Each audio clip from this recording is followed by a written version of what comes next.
Lick it or Trick ticket, boys.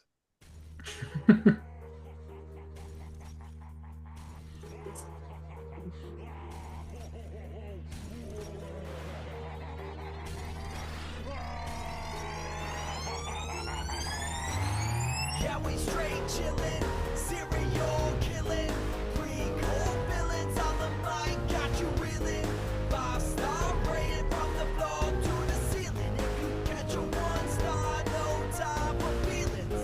Got a demon DJ on the ones and twos, by the name Beelzebub, so don't get confused. So grab a seat by the fire, roast them all over two, and prepare to hear the legend of the straight chillin' crew. What up, nerds, and welcome to another law-abiding episode of Straight Chilling, the weekly horror movie review show where you chill and we kill, slice, dice, and chop up yet another horror movie. My name is Bob. I'll be your host for the evening. This is episode 550, recorded on Sunday, October 19th, 2025. Tonight, we're talking about Trick or Treat from 2007. Before we get into it, let me introduce everyone else on the show tonight. First up, calling in from Washington, D.C., we got your boy, Rand Diesel. What's up? Fuck off. What's going on, baby? You ready to talk about some fucking spooky shit? I'm excited to talk about this one. I don't remember if I was on the original talk about this. Do you Yeah, I guys don't know remember? I don't either. remember. That's years ago. Yeah, it was probably 12 years ago, 11, 12 years ago. This is one of the first 60 shows that we did that's sort of like, a quote I lost did. episode or whatever. So, yeah, we decided to revisit it. 'Tis the season. Last It is but my not first least, review. Sorry. oh, it is? Go ahead. Yeah. Last but not least, calling in from Seoul, South Korea, we got your boy, Soju. What's up, man? Oh, what up? It's your boy Sam Hain Soju. But you can just call me Samhain. Do you For mean sure. I think I'll call Samhain? you Samantha Staines. Hain. Actually, Oh, it's pronounced Oh. Samha. Samhain. Actually. Oh. I think it's pronounced Saho. Oh. Oh my God. I don't know what's Okay. happening out Are you there. Waiting to receive my limp penis? Damn. Oh, it stinks like a dead whore out here, boys. You know what the kids say? Bob, The kids are that's it. saying It's it. the blue room. All of Something's those. died in there, but we can't find You it. can't see it. It's It's buried under buried the in balloons. movies. It died in here months ago. The stink just keeps getting worse. I can't find it. Ain't I that can't just the way? That's just I've the way- checked thousands of boxes and I just can't find it. In one of these boxes is a corpse. That's what we've determined. Probably here. in one of those Okay. vintage VHSs. Oh yeah, for sure. Gentlemen, before we get into the main event, let's tackle some housekeeping. So, we do have our November poll currently posted over on our Patreon website. If you guys support us at the $5 level or above, you get the chance to vote on a movie we're talking about this November. The theme for November is cornfields. We got 3 movies featuring cornfields prominently. Those movies are Children of the Corn, Jeepers Creepers, and Freddy vs. Jason. Whoa, Bob. How are those numbers looking? Man, the numbers keep changing Okay. week after week this That's month. fun. So That makes it interesting. I'm having fun. Are you, Yes. Randy? Randy, No, you. never. Almost never. Last place, still Children of the Corn with 28% of the vote, but it's not that far behind. Yeah, creeping up there. There's a tie for first place here. So Whoa. Jeepers Creepers and Freddy vs. Jason both sitting at 36%. Okay. Wow. There you go. So- Jeepers, I creepers. love that. Where'd you get those Beepers. beepers? Those beepers. The beepers, I know. Hard The to find one of those. landfill, Gotta get me one of them beepers, dog. Would a beeper even work these days? I guess. I don't know, It's but just if the it number that does you work, it works call. exclusively for drug trafficking. That's what I assume. Hit me on my pager, dog. Get those votes in before the end of the month, and we'll see what we're talking about this November. In other Patreon news, we're dropping mini casts every single Friday throughout the month of October. Coming up this Friday, the 24th, we're dropping another Simpsons Treehouse of Horror review, and this is going to be The episode final. Deuce 22. All Treehouse right. 22. And I believe that one was not so good. That's just my opinion, man, but that's what I Do you remember. even know who I am? It's, not so good on that one. I think maybe that's presumed. Oh, But boys. maybe I it's think I was doing the great. math the other day. I think it would take us about another 3 years to get to the end of Treehouse, maybe 4. So we'll At our see. We'll current see rate, if we we can could get always there. just plow through them. just plow. We could just I'm plow. always an advocate for just plowing. Randy, he's a real plower. I say, The Plow Boy, King, we Plow call King. him. Yeah, Yeah. Mr. Plow. That's my name. That name again. Whoa, is Mr. that's Plow. for Christmas time. Okay, we need to save that. That's not a Christmas. Is that a Christmas? It's a song? It might winter be, actually. episode. Actually, it might be. Okay. Yeah, Oh, the calendar. The Mr. human Calendar's on the calendar. case. Randy, everybody knows you watched that Christmas Eve. Mhm. Oh, I watched that That's the day. fucking mid-July. Check that out. Drop in this Friday. Treehouse of Horrors. Slam it into your ear holes. Speaking of Patreon, we have not one but 2 brand new Patreon supporters this week. Hell We got to yeah. give shouts outs to. A big, gigantic thank you to Dan Y and Kevin M for signing up on Patreon and showing us some love. Every dollar you guys contribute goes right back into the show. As is tradition around these here parts, we owe the straight chilling salute. This goes out to Dan and Kevin.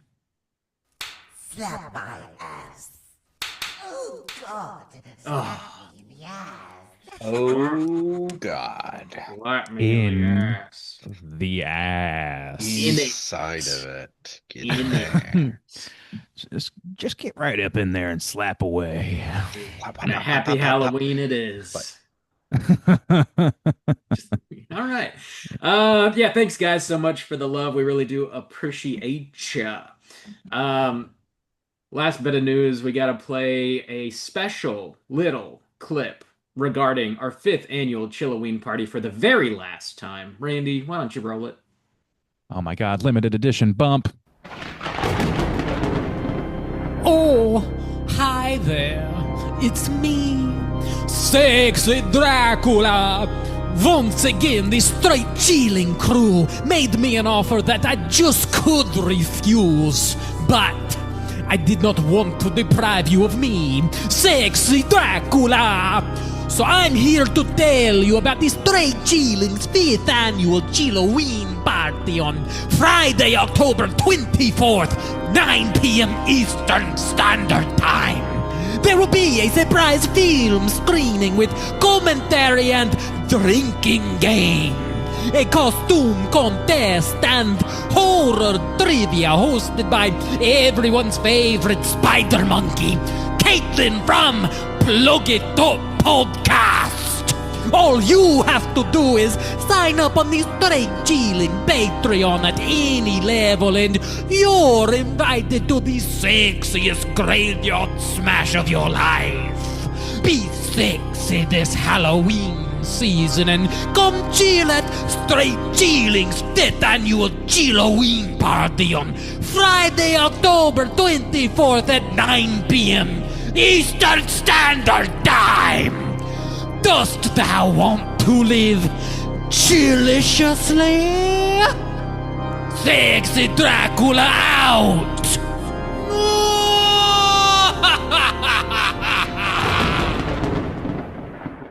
Look, I don't know if we have a TikTok, but if we do, and somebody wants to lip sync to that entire commercial, I will personally open my moth-filled wallet and purchase you a limited edition Chilloween tee. Whoa. Oh, damn. Yeah, do it. I don't Just one think we person. have a First come, first TikTok. serve. I don't think No. so. Yeah, that makes it all the more generous of me to make this unclaimable prize.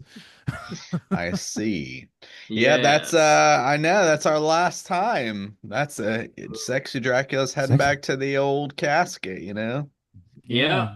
We got to retire that one. But don't forget to come hang out with us this Friday, the This 24th, Friday. It's 9 your p.m. last chance to see Eastern us in Standard person Time. on the computer. God. Yeah, you can see all three of us and Caitlin.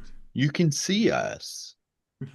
You can. see me. And not through a window or something creepy like that, just like in a pretty chill way on the computer. I mean, tech kind of it's a window. That's what they call A them. digital This little thing that you, window. Whoa, you're blowing my mind. Actually, Bob, it is. Yeah, well, you know. Halloweenies. Let's go. Yes, that's all we got for Patreon. Last thing I need to plug here is at the time of you listening to this, we will have just dropped a brand new episode of Let's Get Physical Media. Your boy Mikey and myself are talking about our September pickups. If you're into collecting Blu-rays, 4Ks, DVDs, VHS, things of that nature, check out Let's Get Physical Media. everywhere you get your podcasts. VHS, laser disc. You're into Precisely. BHS. VHS. I love those BHS. Video. Yeah, we try not to mock Sexy Dracula's speech impediment here, guys. Let's be cautious with how we handle Sounds that. like there's a little New Jersey Italian in there. I'm not 100% I sure. don't know. Sounds There like might be a Seki little Dracula Sanford, Florida. might watch a lot of The Listening- Sopranos. Listening back to it this time, I was really picking up on that too. I was like, damn, I am showing my cards here. Cheating. If there was an added A in the middle of that, straight to cheating. There you go. You're in. I mean, yeah, whoever does that, they do a great job. You being Sexy Dracula, Whoever of course. does that. Whoever I have that is. No idea who that could be. I wish I knew. That's all I got. Do you guys have anything you need to plug? I Goddamn just thing. have one announcement, and it's just for another event also happening this weekend, which is our yearly game day over at the DCC Cafe in Dongdaemun here in Seoul. And yeah, we are hosting with the Dark Side of Seoul and DCC Cafe. Sean also has a new book coming out, Sean from Dark Side of Seoul, which is like ghost stories here in Seoul. I contributed one to there and I got to read it the other day and it was super exciting. So come hang out with us starting at 12 and going into the evening. We're going to be playing all kind of spooky games. Nightmare is on the table again, and I'll be hosting horror trivia toward the end of the event. So yeah, come hang out and play some spooky games with us. Pick up a new spooky book, and there's probably spooky foods and everything's spooky. Just a Spiders in a bowl. Eyeball. and this is her hair. Ah! So yeah, come hang out this weekend. Awesome. You sound like a busy boy, busy little boy there, Juice. It's October, of course. Yeah. We're all busy. That's how it goes, man. Randy, you got anything? No, not a damn thing. Y'all, let's Rob, how are you feeling about this? Are you clean? Squeaky. This house is clean. Let's get into the main event. We're talking about Trick or Treat, and we're kicking it off with the back of the box. What's on the back of the box?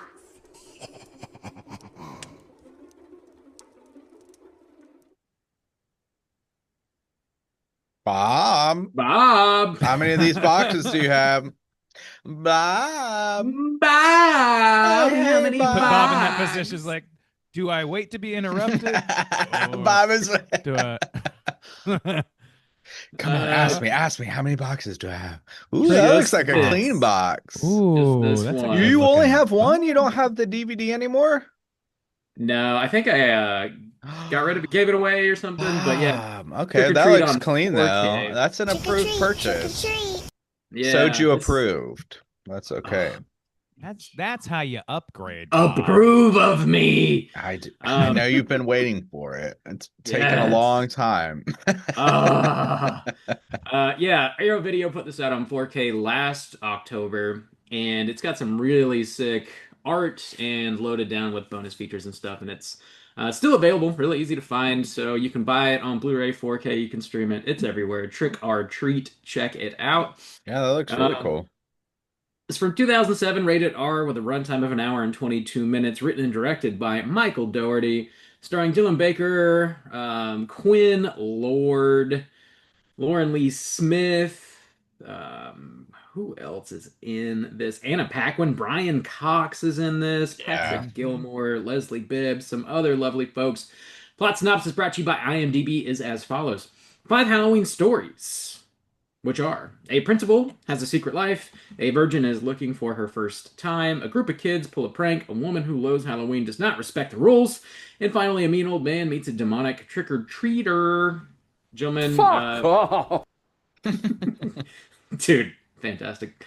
We have obviously seen this movie before, but would you recommend the folks at home check this one out? Rand Diesel, kick us off. Yes, I would. You know, I'll get into this more in a little bit, but I used to be a lot more sour towards this film. This is definitely a great example of a film that I have come around to and have only kept coming around to more and more, to the point where I am a proud merch owner. So, yeah, I recommend it. This is Randy's got his lolly. I do. I have my Sam Hain lolly here. Yeah. Do you mean Samhain? I mean the character Oh. Sam. Period. Hain. Period. Actually, and yeah, no, I definitely recommend it. This is essential spooky season viewing. I think. I mean, maybe not every year. But like, your mileage may vary. For me, I slept on it too long. I poo-pooed it for too long, and now I watch it pretty much every year. So, if there's any sleepy movie that poo-poo demands to boy. be seen, Sleepy Poopy Randy. man, the nicknames just keep getting more flattering. I gotta say, they get more flattering with What we age. call him. This is my boy Sleepy Poopy Randy. I'm For sure. Poopy Randy. That's my short nickname. It's so Yeah, short. recommend. I recommend this movie. My boy Fuck SP Randy. There's a lot of Sleepy Y's Poopy. in there. Too many Y's off. for my liking. Juice. Would you recommend this one? Yeah, honestly, I was thinking about it, and if I only had to watch, or if I only could watch like one Halloween movie, I think this might be my go-to. Damn. I know it really might be, just because it's really kind of the perfect blend of a lot of great things for me that represent the season. It's gory, it's spooky, but it's campy and fun, and it's one of the best, or one of my favorites, anthologies. I think it's one of the most successful with the way that it weaves things together. Everything kind of fits perfectly together. You get a little taste of everything too. You got some kind of ghouls and slasher-esque kind of characters and werewolves and all kind of, like, just a lot of great things, great elements that makes Halloween scary and fun at the same time. So yeah, I would highly recommend this for your spooky time viewing. This is a must watch right here if you've never seen it. Bob, how about you? Would you recommend people check this out? Absolutely. Yeah, this is an annual viewing for me. Somewhat similar to Randy, the first time I saw this, I was a little mid on it, but I grew to enjoy it more and more. And now it is similar to what you were saying, probably one of the most successful anthologies I'm aware of, if not the most successful. And we'll get into all of that. It does perfectly encapsulate the feeling of Halloween. So if you want to get into the spirit of the holiday, I think this Pumpkins. movie is like the top of the list. Yeah, if you just want to get that pumpkins vibe, dude, put this one on. If your Halloween needs to be orange and dark, this is your shit. This is the Wow. one. This is the one that is orange and black and perfect in that way. It's got that great vintage perfect. Yeah. vintage look. Yeah, this one sounds like a straight up across the board tight ass recommend from the Oh, Straight yeah. Killing crew. I'm And not boys, also loose. too worth mentioning, I think I could be wrong. Isn't this episode 550, right? It is. Yeah. Boys, halfway to Wow. 600. Here we are, right Oh my here. Halfway. Halfway. God, Whoa. I'm so excited to plan episode Oh. 600. Oh, It's gonna be so fun. We know what we're doing for episode 600. It's definitely Yes, we do. planned. It's gonna for blow sure. your mind. Most likely. Yeah, I think it's Most gonna be likely. really special. But hey, Mhm. check out Trick or Treat this Halloween season if you haven't already. We're going to be spoiling the shit out of this movie, and here comes your warning.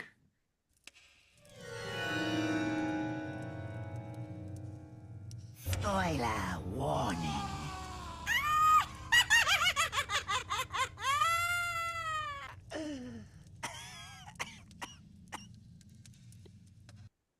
Whoa, Bob. Got that plot synopsis, my guy.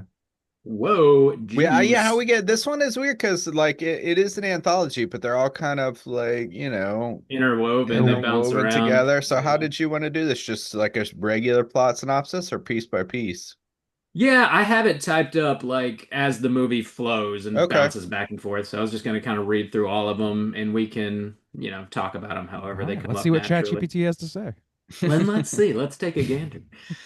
All right, this movie takes place on Halloween night in the fictional town of Warren Valley, Ohio.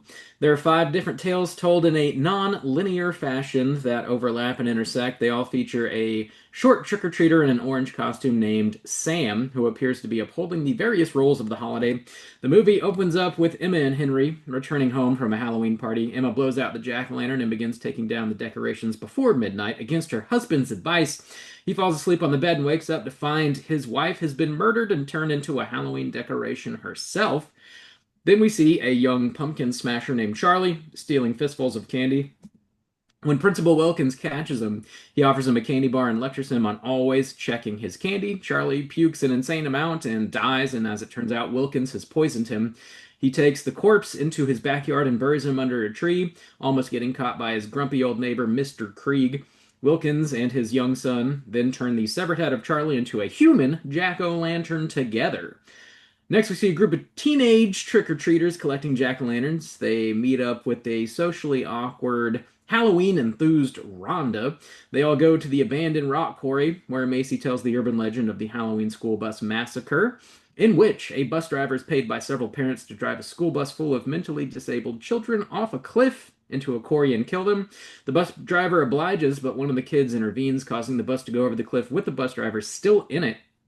All the kids drown as they're chained to their seats, but the bus driver survives.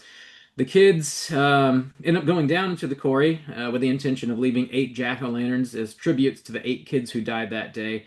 Then, unbeknownst to Rhonda, the kids dress up as zombies and come out of the water, startling Rhonda and causing her to fall and hit her head. Rhonda takes the only remaining jack-o'-lantern with her and leaves the other kids behind as the actual dead children rise from the water in the rock quarry and kill the... shame! They kill those cruel-ass pranksters. Next, we see Lori, a young 20-something, join her sister and friends on Halloween night. They pick out Disney princess costumes and attend a parade. They all pick up boys to take to the party later, except Lori, who is still a virgin. Her sister and friends try to help her, but she tells them to go on ahead without her, and she'll catch up. As Lori walks alone through the woods to the party, she's attacked by what appears to be a vampire. Lori arrives at the party in the woods, revealing the vampire to have been the principal, Mr. Wilkins. Lori and all of the other girls transform into werewolves and reveal they weren't looking for dates, but they were looking for food. Lori pops her cherry by feasting on Wilkins. Finally, we see a Halloween-hating curmudgeon Krieg running off trick-or-treaters instead of giving them candy. He then experiences strange things in his house. His yard's filled with jack-o'-lanterns. Candy appears all over his floor, and weird things are written all over his walls. Krieg is then attacked by Sam, the young mysterious trick-or-treater that has appeared in all the other stories. During their struggle, Krieg removes his mask, revealing a bizarre pumpkin-like skull. Krieg shoots him several times and appears to have killed him. However, the creature pulls himself back together and attempts to stab Krieg with a super sharp sucker. When he does, he hits a candy bar on Krieg's chest, which rights his wrong. He then stops his attack, starts eating the candy bar, and walks away. He sees Emma from the beginning of the movie blowing out her jack-o'-lantern early and walks towards her. Krieg, now thinking he's in the clear, gets a knock on the old door. He opens it with a bowl of candy and is met by the 8 dead children from the bus massacre, revealing Give me the bowl. revealing Krieg was their driver. Roll them credits. Give me The the bowl.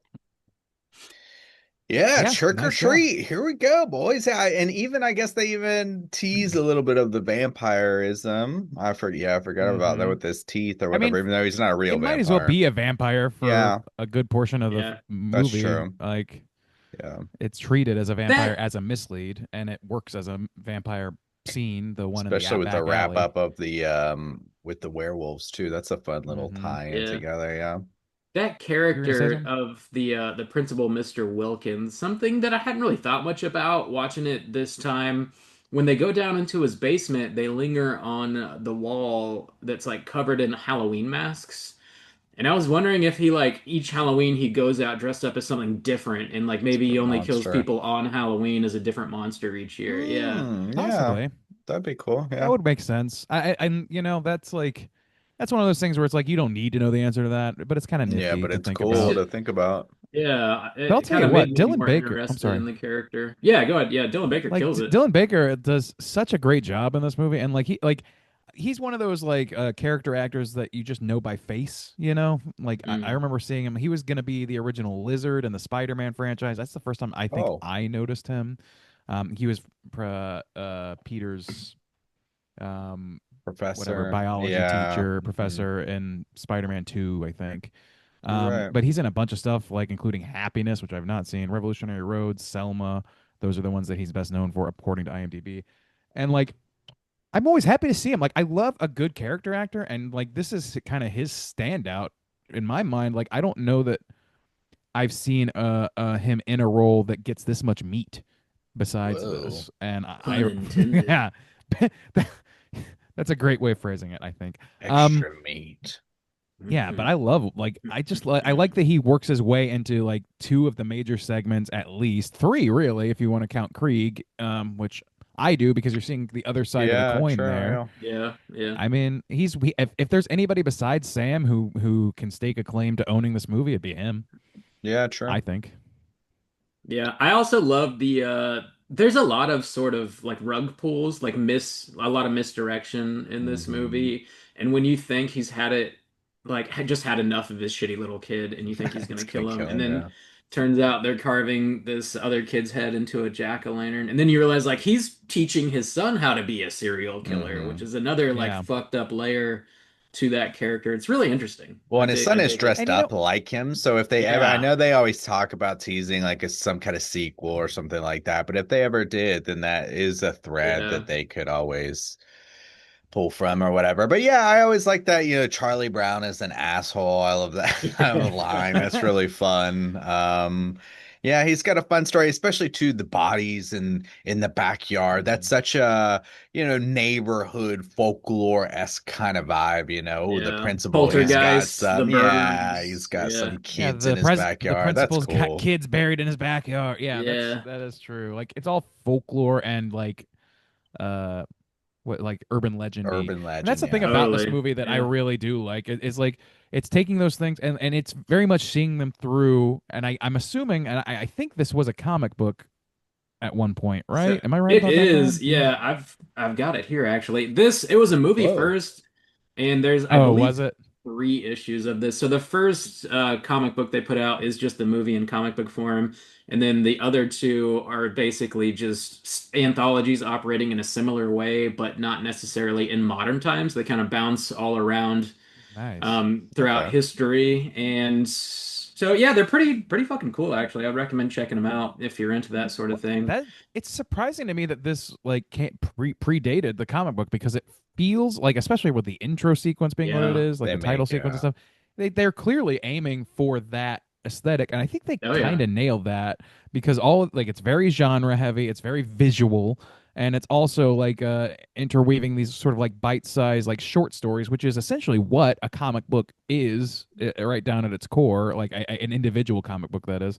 So I mean, I don't know. I really like that about it, and I think it makes it really easy to it makes it really accessible to a Hmm. pretty wide array of people. I think. And I used to think that was kind of a weakness that I felt kind of like made for too many people or something. I don't know. I can't verbalize it now because I couldn't verbalize it then. I just kind of had a bias against this movie at one point, where I felt like it was a little bit trashy or a little bit cheesy, and I feel like those are strengths now. Like you know what I mean? I really feel that.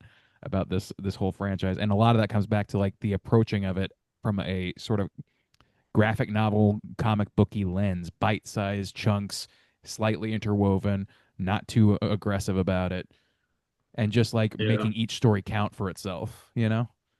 And the crazy So- thing is, it's fucked up, but this is almost 20 years old now. So this came out in It's fucked up. 2007. That is And fucked up. Stop yeah. speaking. Well, and at the time, this is really when comic book stuff was starting to pop off like in the mainstream, you know? So Yeah. even when they did that Hulk movie Ang Lee in like one, 2000, yeah, they tried to do the same kind of thing with the panels. So at the time, maybe it felt like it was more cheesy than it feels now.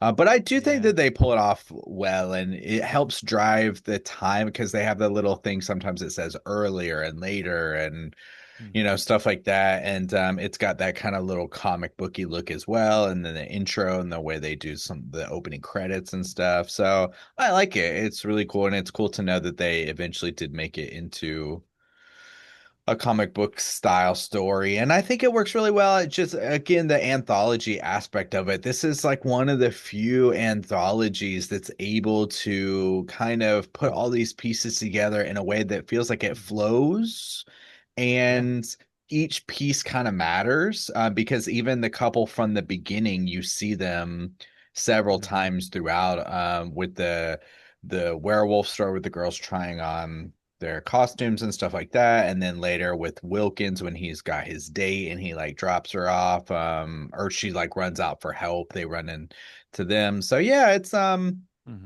it's a good smooth blend, I think, for an anthology. I don't really This- think like. Sorry, Bob, go To ahead. further discuss the comic book thing here, this Hmm. was produced by that dude that produced all those X-Men movies. I'm blanking on his name now, but he was Brian Singer, I think. Maybe. Singer? Yeah, who's Uh-oh. like famously a sex pest. I mean, yeah, he's been in a lot of trouble, but I think, Fans had cancellations. yeah, he's not a great guy.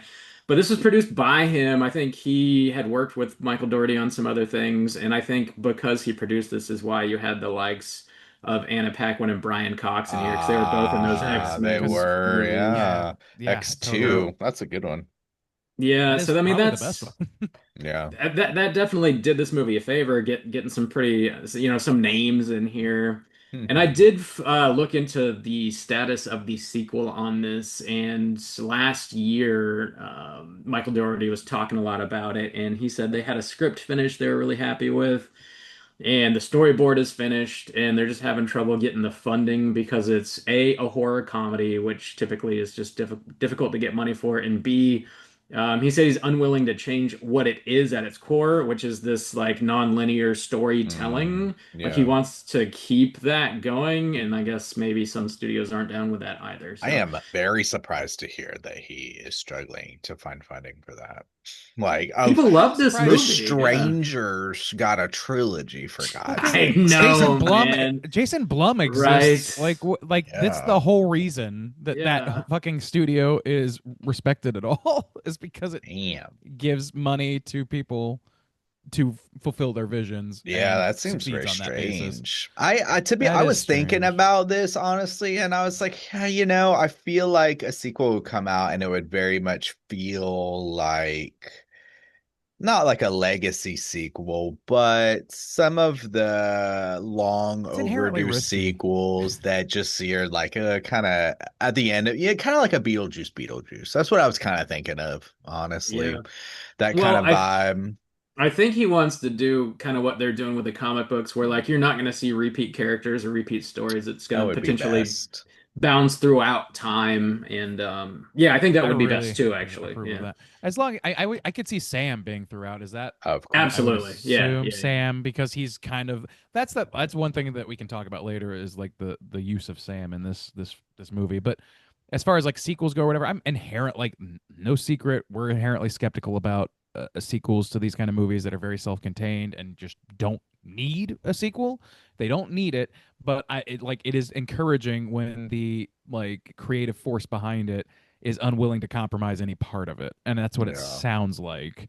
Yeah. So like, and that doesn't necessarily mean anything good because, like you said, Beetlejuice exists, and yeah, Beetlejuice Damn. exists. So, But I like what, like, I have to go. I don't know what he's made lately, but Doherty has made a lot of things that I really like that don't, I don't, didn't he do that Godzilla that I like a lot?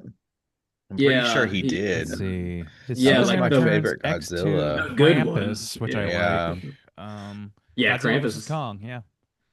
Oh, he did Godzilla vs. Kong? That's not the good one. And Oh, no, Godzilla no. King of the Monsters. I don't think both he of them. did. Oh, King of Kong. Monsters. Okay. King This of is saying Monsters, he's but the I, writer. Okay, this is the oh writer yeah, column, yeah, I'm he sorry. he didn't direct it, yeah. Who direct? What did he direct? Yeah. Okay, he did direct King of the Monsters. Right, yeah, the good one. Yeah. Yeah. So, Yeah. so I guess yeah, Trick or Treat Krampus and then Godzilla. So yeah, I mean that's it. That's all he's directed.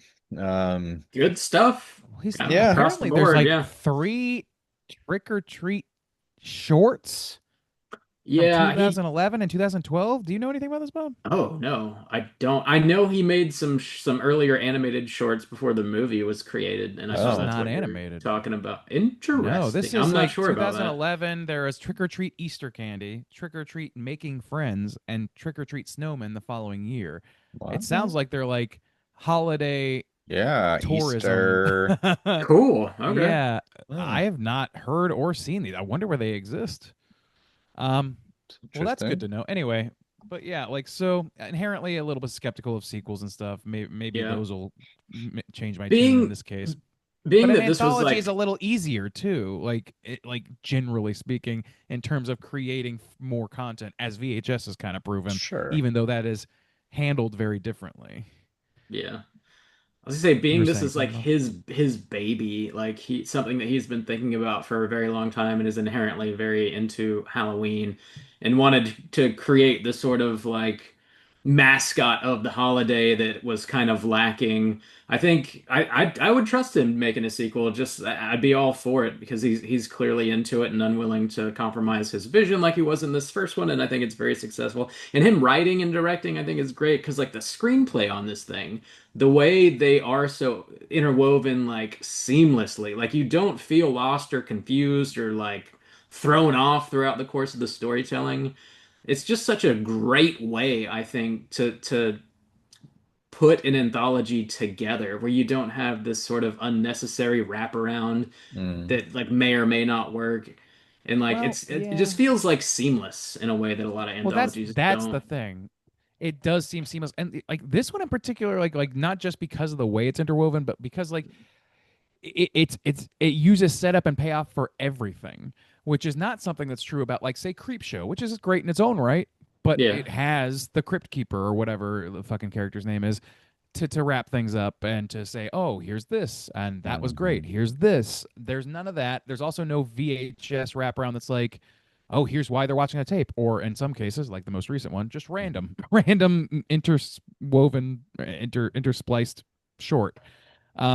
It really does like do setup and payoff, and you can tell that from the first fucking scene of this movie, which is like a great shot of just a Halloween pumpkin, a jack-o'-lantern, a pan out, and you see what turns out to be Rhonda with her pumpkin in her wheelbarrow or whatever. I'm sorry, little red wagon, pulling it across the street, almost getting run over by a car filled with our werewolf women Yeah. who are cackling to themselves, and then you pan out and you get introduced to our whatever the And woman that's who gets after. So really killed. you begin at the ending.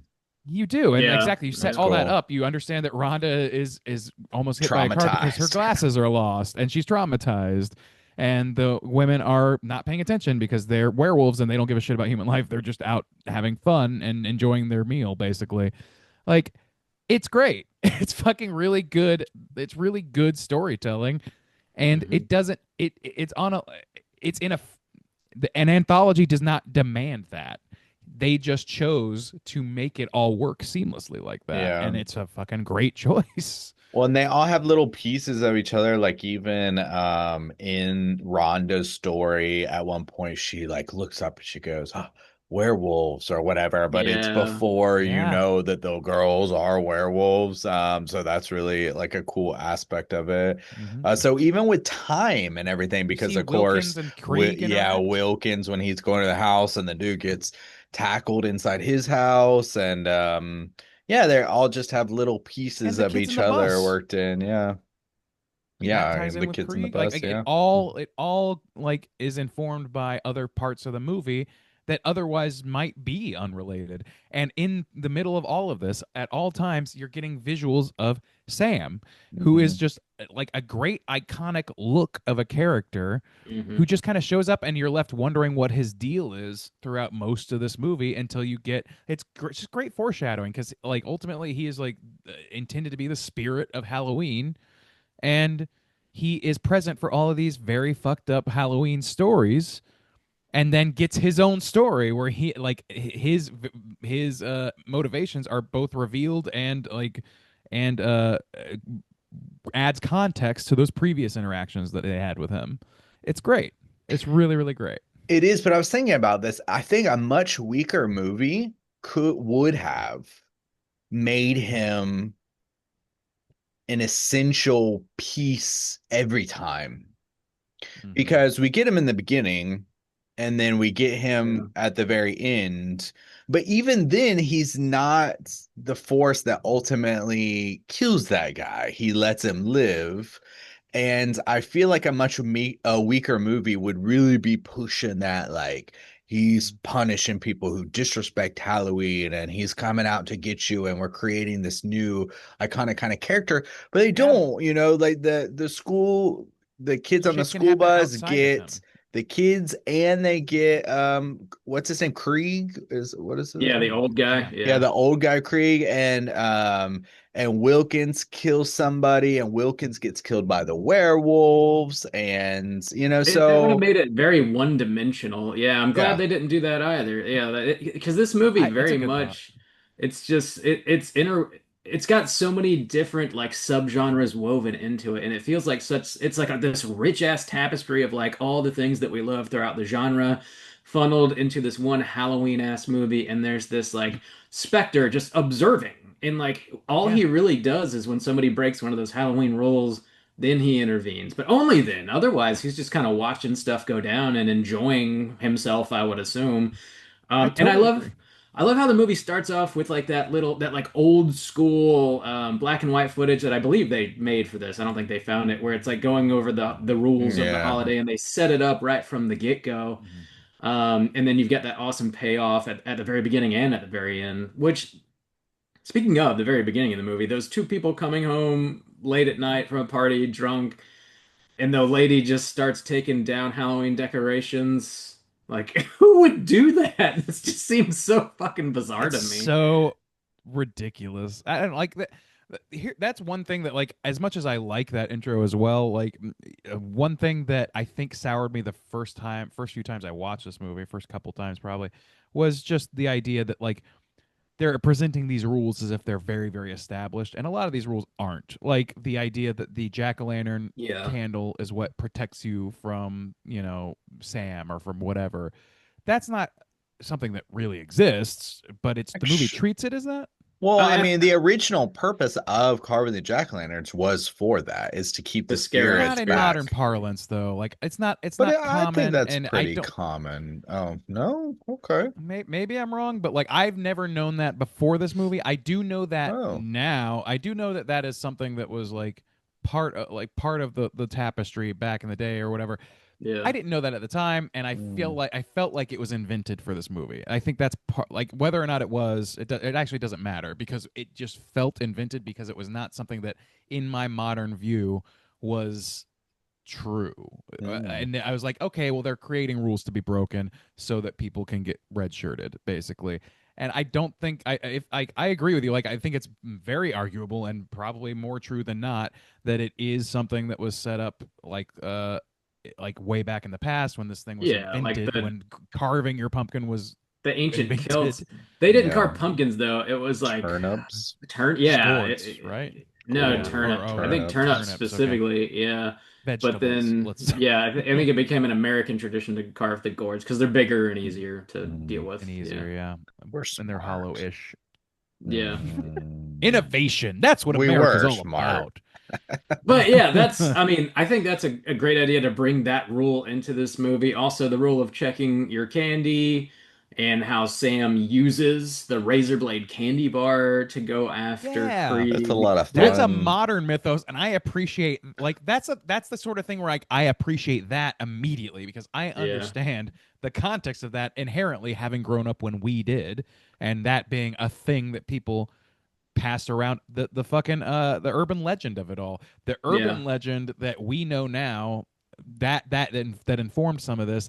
It carried more weight with me the first time I watched this than the stuff that existed long before that, because I just didn't have a lot of awareness of those things, so it felt invented. And so like that, I'm just trying to like talk myself through why I disliked this to begin with, and I don't know. You were what just the real wrong, reason was. Randy. That's all. But That's they do all. it. There They was do no it. reason. They do Period. it twice though, because Wilkins kills the kid with the poison candy, and then Yeah. Sam also he's got the razor blade candy. So Yeah. they use it twice. That's a cool element for sure. I think I can't. I'm pretty sure that candy bar with the razor blade in it is the one that he gets out of Wilkins's candy bucket. Yeah, it is. Yeah. Uh-huh. It might be, yeah.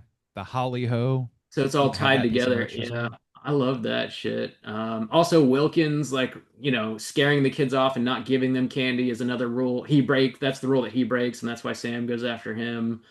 I love that Sam just kills people with candy. Like he bites that sucker and it's got this really sharp edge, and like those That's are cool. his murder weapons. I love all that.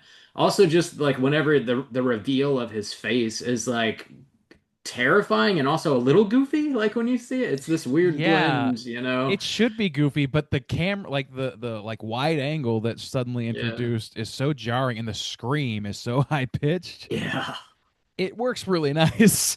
That was one of those elements that when I first saw it was down on the lower end. And honestly, if we could go back and listen to the original one, it was probably a much more negative for me at the time when we originally covered this 12 years ago. But now, like also too, it kind of always reminds me of the Krampus element of the cookies as well, where there's always like this one kind of thing that kind of sticks out as like, oh, that's a weird. But with this one, I have definitely softened on that a lot. And now it being 20 years removed, it makes it feel more like old school because it's very practical-esque looking, like it's got a texture to it and the way. So it's it's still not like my most favorite design. I definitely think it looks better with the bag and everything like that, but it doesn't bother me as much as it originally did. I might disagree. I'm like just slightly. I think both looks are really great and like kind of iconic because like the design of the pumpkin headed, it's a true pumpkin head, more so than Pumpkinhead the film. Yeah. Like Oh, by yeah. a long shot. Delivering the on the triangle like promise. shaped darkened eyes or whatever, and like the wide toothy like it's a really solid, in my mind, like practical interpretation of what a creature based on a jack-o'-lantern pumpkin might look like. Yeah.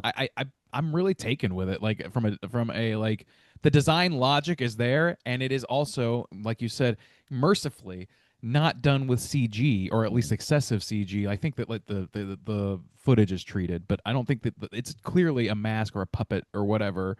And man, I think it looks really great. And I love seeing the bag. It's very mysterious, but when the thing comes off and it starts screaming at the camera, I'm like, fuck yeah. I'm psyched.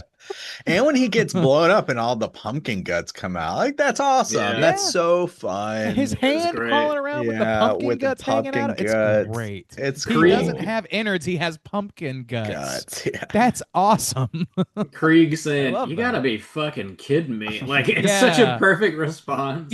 He does like, and that's also another thing is like they call the fucking thing into this. Like they call back to Yeah. the thing, which is Yeah. but like with Brian Cox doing his own take on it. I thought about this like probably too much, and I have headcanon about how this went and how this was directed. He's like, I don't know if you've seen the thing, Brian, but don't watch it. But there's this line in there, so it's a fan service line, but you read it how you like to read it. And he's like, you gotta be fucking kidding me. Instead of the Yeah. thing that the guy in the thing does, is like, you've gotta be fucking kidding me. I think they're both great, and it's clearly a reference, and I love that. I love it. I Mhm. love it. I'm very One excited thing, about this. one right thing now. that kind of blew my mind a little bit was in the intro, because this came out in 2007. And it really kind of put some things in perspective a little bit, because it was very common for she was like, put the tape in, and he like puts the Yeah. VHS, and I was like, God, were Nature VHS is special. still around Nature in special. 2007? That's wild to me when I think Yeah. about it. Damn. Yeah. Dude, You fucking, don't watch porn on You want to talk about VHS, cell dude? phones? I mean, Yeah, it was just Yeah. wild to see like a movie that I don't feel is so old, but for them to be like, put the VHS, and it was like very just regular common to have a VHS player. It's like, damn. Yeah. It feels I like Yeah. a feel that way every long time I time see a ago. movie that has like a Razor, a Motorola Razor or some shit. I'm like, oh my God, this is in that weird nebulous mid ground where it's definitely part of my lifespan, but it's also not the Feels modern very era. old. Feels very removed. Yeah. I Flip think phone. just to get into some of the other segments we hadn't touched on too much, I really love the werewolf segment here. The setup with the three girls in the changing room talking about like, finding fresh meat, and like Oh, last yeah. year they had some bad all taste Mexican, the and same. it's like Yeah. all these things that are like they're just clearly talking about eating human beings, but you don't know off the top, and it makes such perfect sense come the end. Super funny segment too, like them trying to pick people up is really funny. And then when fucking Anna Paquin's walking in the woods all by herself down that path that's just lined with jack-o'-lanterns, like God, fucking I want to go to that party so bad. That sounds I bet you amazing. do, Bob. Do I bet you? you do. Yeah. 50% men, 50% It's werewolves. 50-50, There you Party go. in the woods. But I really like that too for a lot of reasons. One is just like there's not a lot of good werewolf stuff. There's just not, and it's really hard to pull off werewolf yeah. stuff. It's very and, hard. Yeah. Genuinely one of the better transformations in werewolf history, in my opinion. So, Randy, this is the same team and the same look of the werewolves in Underworld. Tell 'em. This is the team. Tell 'em. So Okay. so the way Look. that these werewolves look and kind of the transformation's a little different, but the overall look and like practical effects of the werewolves and stuff And is they from the peel Underworld. skin off and stuff. In Underworld, they don't necessarily peel skin off in that same way. It's not, but See, like that's what I like the about general it. like dog look of them and the kind of practical effect, the way they Sure. come in and stuff. Like, so it's the same team. It's the same kind of look of That's the werewolves. good. I'm That's glad, like good. that does give me a little bit of Good. hope that all of Underworld isn't trash, but not enough. But it does give me a little hope. And I will say this, like the thing that I really love about it is the idea that they like slice their skin open like a They're fucking zipper, undressing. and then they Fucking Yeah. peel cool, it man. They off. rip the legs. I love that idea. Yeah, taking their skin off their They leg don't like even a morph stocking. that much. There's a little bit of like under the skin Yeah. movement and some eyes and some teeth, and then it's just like ripping off Mhm. like tearaway clothes. It's fucking awesome. Dude, It yeah, is awesome. it's such a great inversion of Little Red Riding Hood too, which is like such a simple thing to think, but like to turn that on its head and also just make them these badass fucking werewolves that are like as they undress, they're taking the flesh off that they use to lure these men into the woods with. It's just like such an interesting way to go at a werewolf story. Totally. I love And it. you know, yeah.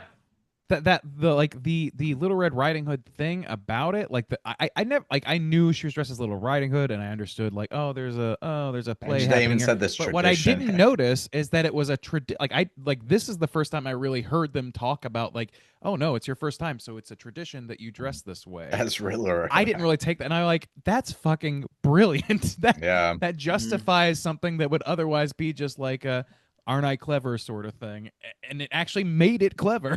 Like I like it. It's great work. Well, I love the inverse too because a lot of times, even in Underworld, but just like most of the time, when you're dealing with vampires and werewolves, vampires are the sexy ones, and werewolves are the kind of bulky, brooding ones or whatever. So to flip that and to have That's true. these beautiful women who are picking up people be the werewolves. They're not treating their prey like, I'll just chase you down. I can get you no matter what. It's got It's still tactics to seductive. it, and they're being seductive, and Mhm. it's just And that Wilkins is a pretend vampire, and like that's we get this great scene of him exactly. being a Mhm. good, like a scary vampire, and then it gets revealed like, oh, it's him, and he's kind of down on his ass, and he's a fraud also. Yeah. It's pretty fun. Great It's a moment of lot of misdirection. fun, yeah. Man. Yeah. And then also too the kids segment is a lot of fun too, because we've talked about this in other movies. That Disney, the haunted house, what is it with they came out like last year, 2 years ago, Haunted Mansion. And one Oh, thing I was saying yeah. is like, man, when you're pulling these things in, there's like hardly any kid element to it. And to have this whole segment from the kids' perspective, and they go and they tell ghost stories, and they're playing pranks. And that's part of the element of Halloween too. But then they get their comeuppance because they're so cruel. Yeah, man. That is so fun too, because It is. it's like the fog creeping in off of the pond or whatever, and the bus sticking out. It's such a great prop. Like, I love that setting. It's so spooky Have they- fun. Have they ever done a haunted Halloween Horror Nights trick or treat Trick or treat walkthrough? I want to say feel like yes, they but I'm not did. 100% sure. would be 'Cause I would love to walk through that Dude, swamp yeah. set. yeah, with the that horror bus set. sticking out. Yeah. I just I want will to say live in that the this bus town. sticking out, Yeah. the bus sticking out, like from a logical standpoint, it still does a little bit stick in my craw that like, it's a local legend, and like the kids are kind of like debating whether or not it's even true. And then you get down there and it's like, oh, there's a giant fucking bus sticking out of the Sticking ground. Yeah, I out. think people might have noticed that in the sunlight. I think, I like to think, I don't know if this, I'm just projecting here really because they don't outright state it, but the kids do go like, hey, there's actually a bus here. Like, is this real? And I'm wondering if like it only appears on On Halloween Halloween night or night. something That, like that was that. the You can make vibe that I got. claim. Yeah. That Yeah. was the vibe I got. You can make that claim, but I don't think it's sold well enough to where like it comes across at least. But Yeah. I it's a small quibble at this point for me. And like I don't know, one of the things that I think is really like just incredibly well done, like you were saying, Juice, is that each one of these stories is coming from a different perspective of the holiday. You've got like Yes. the the parents that are a little bit put upon, kind of having fun, maybe not, like more worried about what's happening tomorrow and their work schedule. You've got the curmudgeon that doesn't want anything to do with it. You've got the trick-or-treaters point of view. You've got the fucking purists point of view in Wilkins, at least in the segment with his son. And then you've got the actual monsters, the fucking werewolves point of view. Like each one of these really comes from a different point of view, all of which are very like part and parcel to Halloween, but are just very different ways of looking at the holiday. And I think that's like it just gives such a broad spectrum of viewpoints to play with this holiday. It's just really smart Yeah. writing.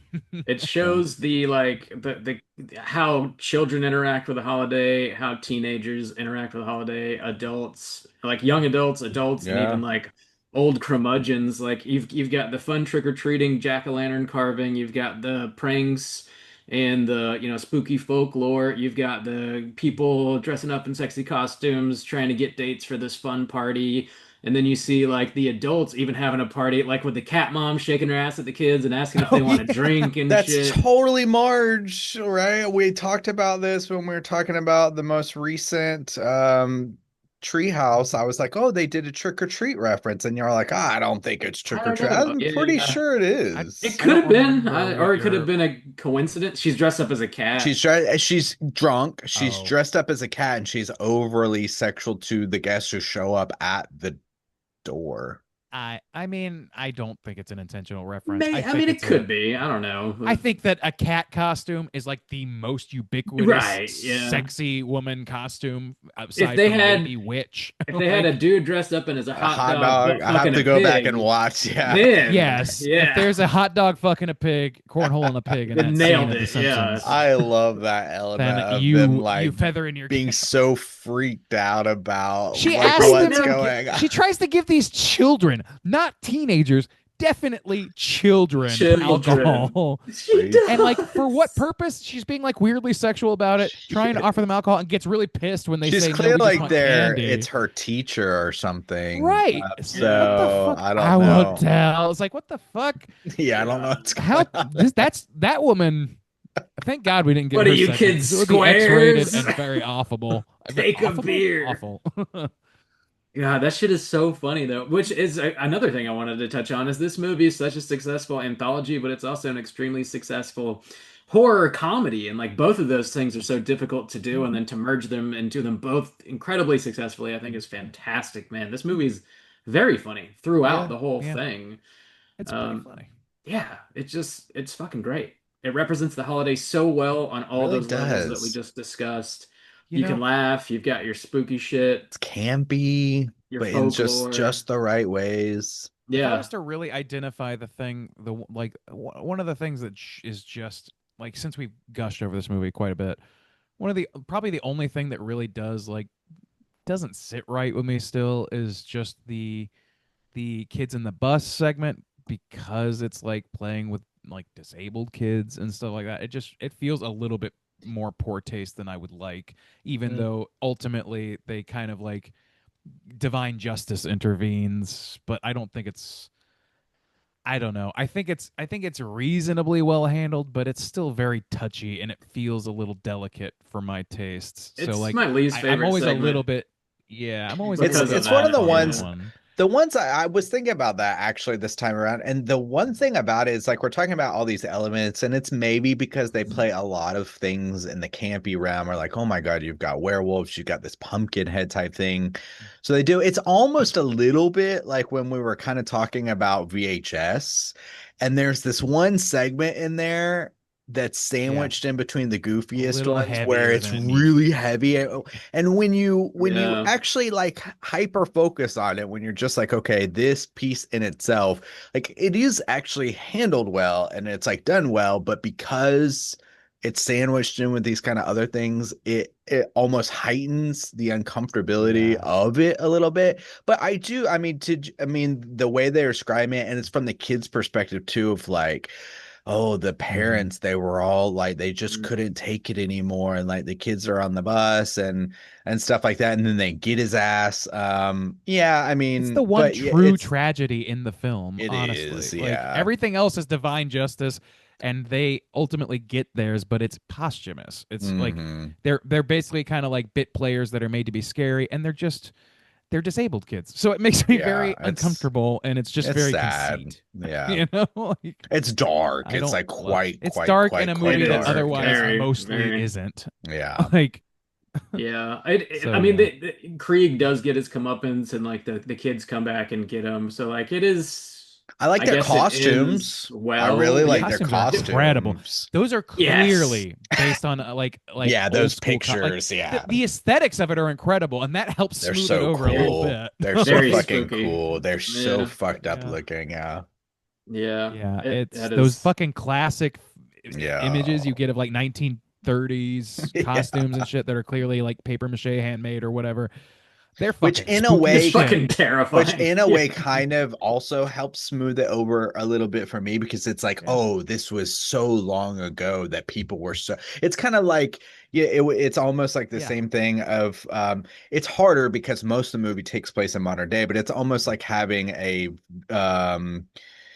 American Horror Story that's based in an asylum where people are Right. abused and pushed away and stuff like Sure. that. So that Product of its helps it time, a little set in a bit modern more setting. too. Yes, yes, Yeah, yes. they don't, and I think rightly so for the most part, they don't linger on selling Yeah. that aspect of it. Yeah. because that would only pull it further down, even though it then justifies things. It kind of, if you start looking at it that way, I think that it kind of is an argument to remove it from the movie entirely, which ultimately I'm not upset with what we got. So it's hard to square, I guess, is what it comes down to. It's just really hard to square. Yeah, it really put me off at first, but I guess I sort of got used to it. I don't know. And like I said, they do come back for Krieg. It Yeah. is strangely dark in comparison to the others, but Yeah. I'm generally okay with it.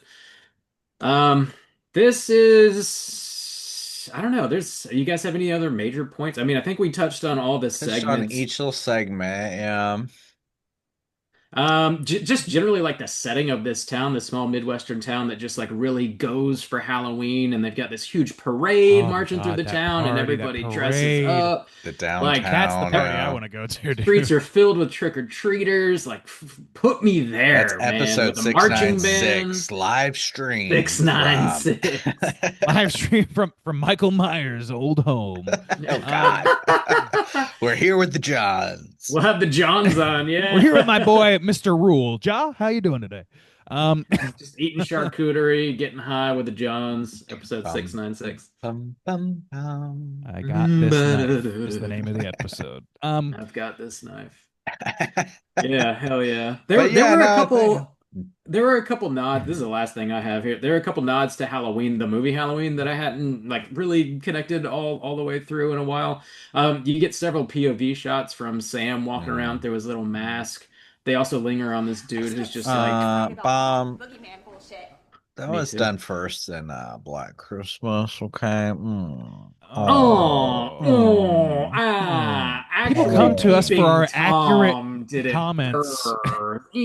Bob. They Actually, the linger on point of this view dude. shot was invented by Mr. Samuel Raimi, as it turns out. So maybe you should take a seat, sir. Esquire. They linger on this dude in a white mask, just like standing across the street, staring at the woman at the very beginning of the movie. Yeah, that's true. The one werewolf, Anna Paquin's her name is Lori, and then the idea of like this serial killer who only strikes on Halloween. There's like a handful of like little nods in there that I was like, okay, that's cool. They even get some of those in there that are like wink, wink, nudge, nudge, not in like a super like over the top annoying way. I think a lot of movies tend to do now. So that was just something I picked up on. I wanted to mention, but yeah, Purely and simply evil. Oh, evil. evil. So Good old evil. let's rate Good this. old. Let's rate this thing out of 5, boys. Ray and Diesel, why don't you kick us off? How do you feel about Trick or Treat out of 5? Yeah, like I've been talking about, this movie has been a bit of a journey for me to really come to what I think is my final conclusion on it. At least, a lot of times we'll watch a movie, I'll have an immediate reaction. It'll be either strongly for, strongly against, whatever, or it'll be wherever, and I'll be like, oh, there's room to grow, there's room to fall. I've had that room, and my affection for this movie was sparked probably the third time I watched it, probably like, I don't know, 5-10 years ago now, and I must have seen this movie probably 6 or 7 times now. And every subsequent viewing, I'm just more and more like at peace with the idea that this movie is one of the best fucking Halloween movies you can watch. Like, definitively, it is a love letter to the holiday. It approaches it from all angles. It's an exceptionally good anthology horror, as we pointed out. The aesthetic is just on point. The performances are just hammy enough. The stories are suspenseful enough in their own right, and also inform things about previous segments or later segments. The more you watch, you get a little bit more out of it. Yeah, I just really, really do love this movie. I think that I think that I'm just gonna land on a 5. Just a really fucking solid experience. It's not at all the score I would have given when we first did this movie. Unfortunately, I don't have to correct anything because I was absent for that episode. So my first and only review for this movie stands as 5. It's a good fucking movie.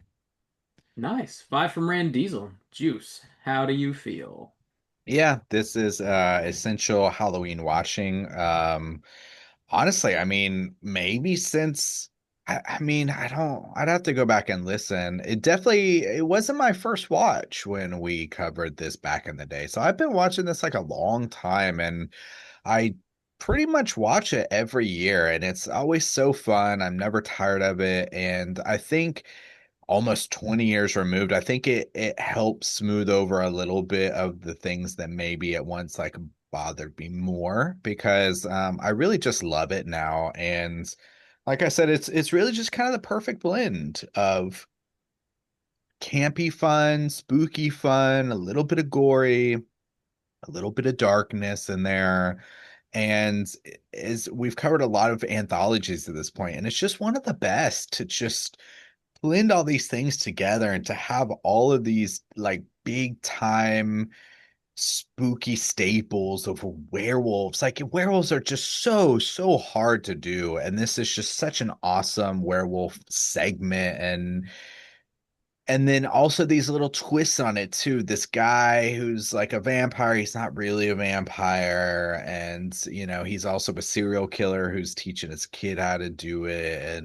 But he respects the Halloween traditions and stuff in this awesome town. And this cute little girl Ron is so like precious to me. She's just like such a precious little kid. Her little witch outfit and her crazy little voice. Yeah, it's just so fun, dude. It's a perfect Halloween watch. It really, really, really is. I love like looking at Michael Dougherty's only directed three things, and I love all three of them. Like all three of his movies are so fun. So yeah, 5 star from Shaboy. 5 star. Whoa. Bob, out of 5, where you rating Trick or Treat? Yeah, I'm pretty much right there with you boys. Similar to Randy, like my affection for this movie has only grown over time, and it's an annual watch. I usually watch it a little bit closer to Halloween because it really does perfectly encapsulate the vibe of the holiday, all the things that we love about the holiday, all the different ways you can enjoy the holiday depending on your age. And it's got so many great spooky vibes. It's got scary things, it's got funny things overall in its entirety. It's just very, very fun, and it's a breeze. It's not even 90 minutes too. It just breezes by, and like in damn near every single anthology, there's always one segment that sucks. Like there's at least one that just doesn't quite hold up, and like this does not have that in any way. It's got so many like great little twists and turns throughout it too. It's got all these great setup and payoffs where you see like Krieg doing these weird things at the beginning of the movie while you're sticking with Wilkins, and then it comes around full circle in the end, and you see what's going on inside of Krieg's house, and like just all of these great things. The vampire setup and payoff where it's not really a vampire. These girls who turn into werewolves, you think they're gonna be the prey, and it turns out they're just fucking eating folks. Like the invention of Sam They're as gonna eat some this folks. yeah, the invention of Sam is like kind of the Krampus of Halloween. He's enforcing these rules and punishing people that break them, and sort of inventing this mascot in a really fun, just incredibly inventive thing, man. Like I just love it. Like the character of Sam truly is like a horror icon now. I mean, like Randy was saying, he's purchased Trick or Treat merch. Like you can get this shit everywhere. It's great. I mean, it's got your serial killer stuff in there. Lots of laughs, lots of practical effects. The kid puking like gallons of chocolate. We didn't mention that. Like, Oh yeah. it's Also it's didn't mention the fucking Billy Bob Thornton connection there. Fucking the kid from oh, Bad Santa. Is Bad that Santa. him? Yeah, I'm like 95% sure. Yes, I'll double Yeah, I'm check. pretty I was sure, thinking yeah. that at the beginning of this too, and I had decided that I didn't think it was him. But it could be. I'm pretty sure it is. I'm pretty Oh, sure it's okay. him, yeah. Okay. Yeah, it's got your folklore, your spooky stories, your prankster teenagers. It's just got everything, man. That badass Halloween parade. It's great.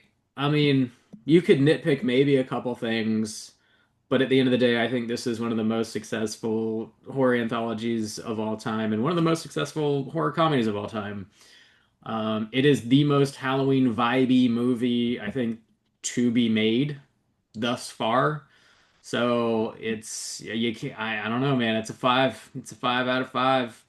Fives across the board from Straight Chilling Crew Oh, it is. on It Trick is or him. Treat. Okay. It is him. Yeah. And Yeah, also, before we yeah. move on, I do want to, like, real quick, just because, do a Mhm. quick review of what we gave, or what the review was in the previous Whoa, episode, which was okay, episode Randy. 46, deep in the archives. Ooh, Trick or treat. 46. That Yeah, 504 episode 46 of episodes this goddamn ago. show. Oh my God. Oh man. This was picked specifically by you, Juice. You picked this film. Whoa. All right.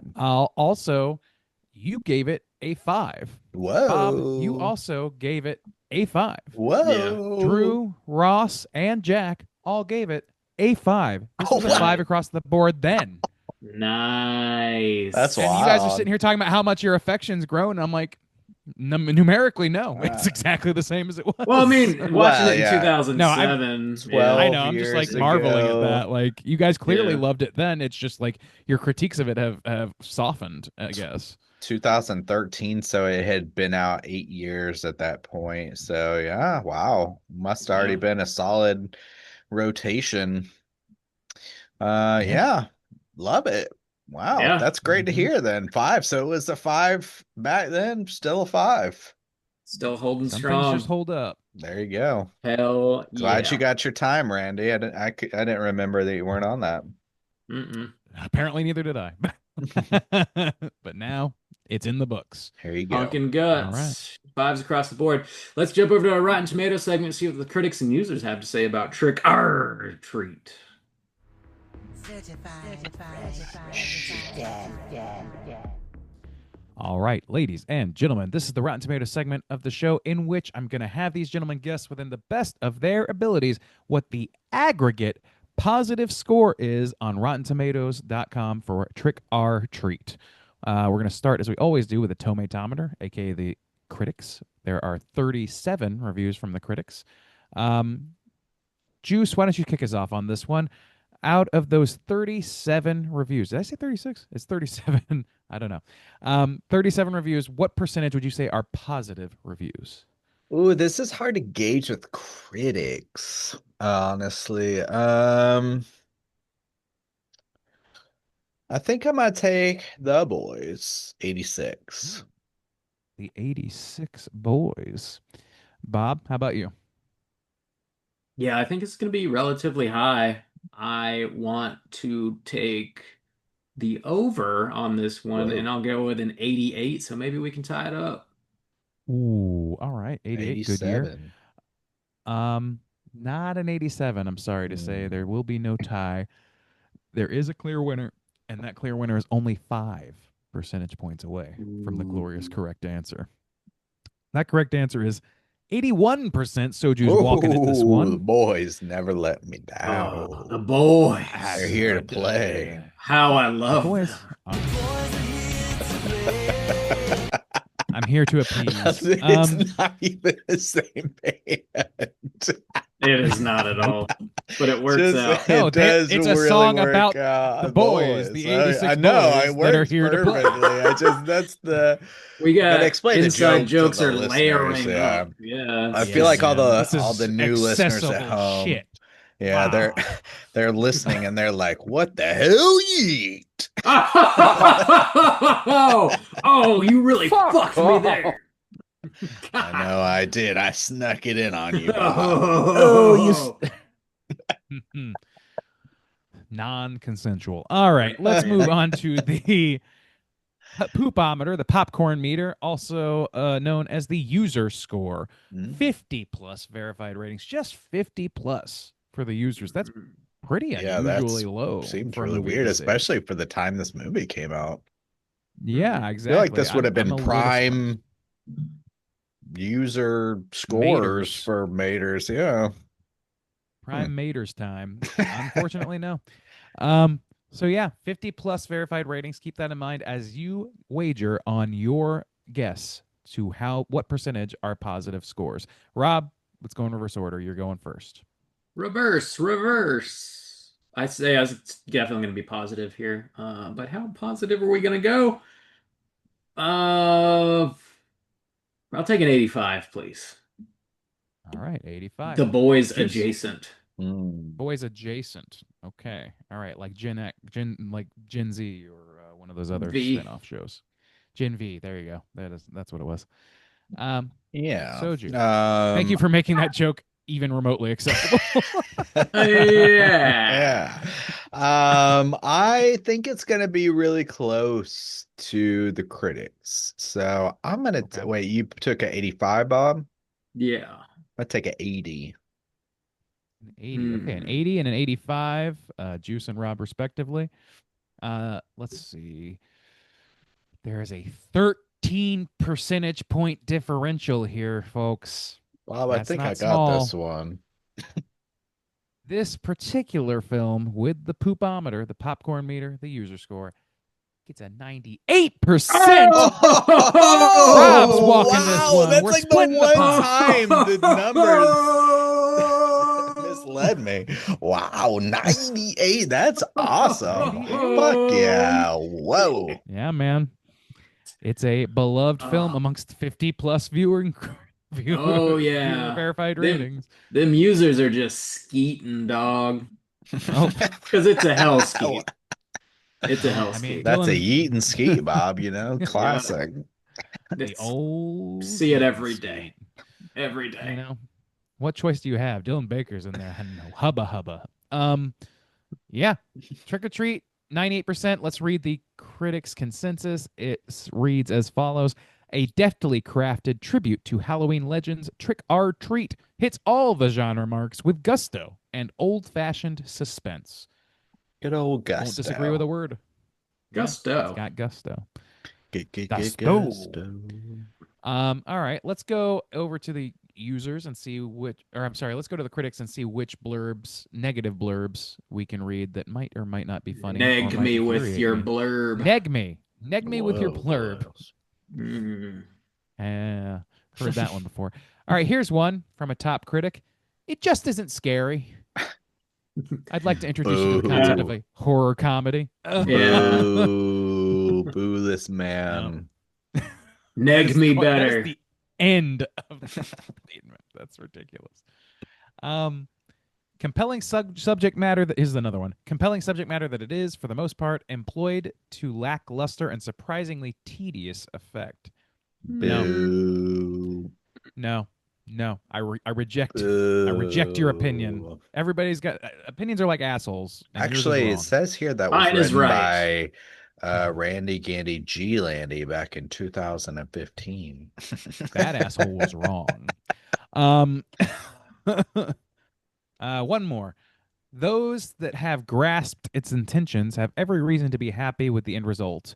And to that end, mere words in a movie review cannot express how much I just don't care. Damn. Wow. Man, You somebody know, get I this man just his hate award. Halloween.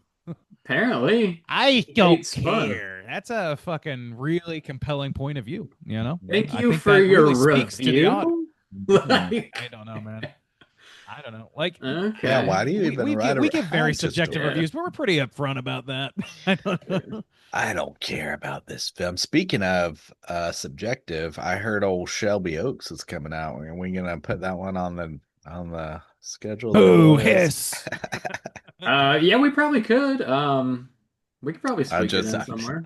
That might be a mini cast. Maybe we might need to be. Maybe we should watch it first and see if we're And gonna then shit see, all yeah. over it or not.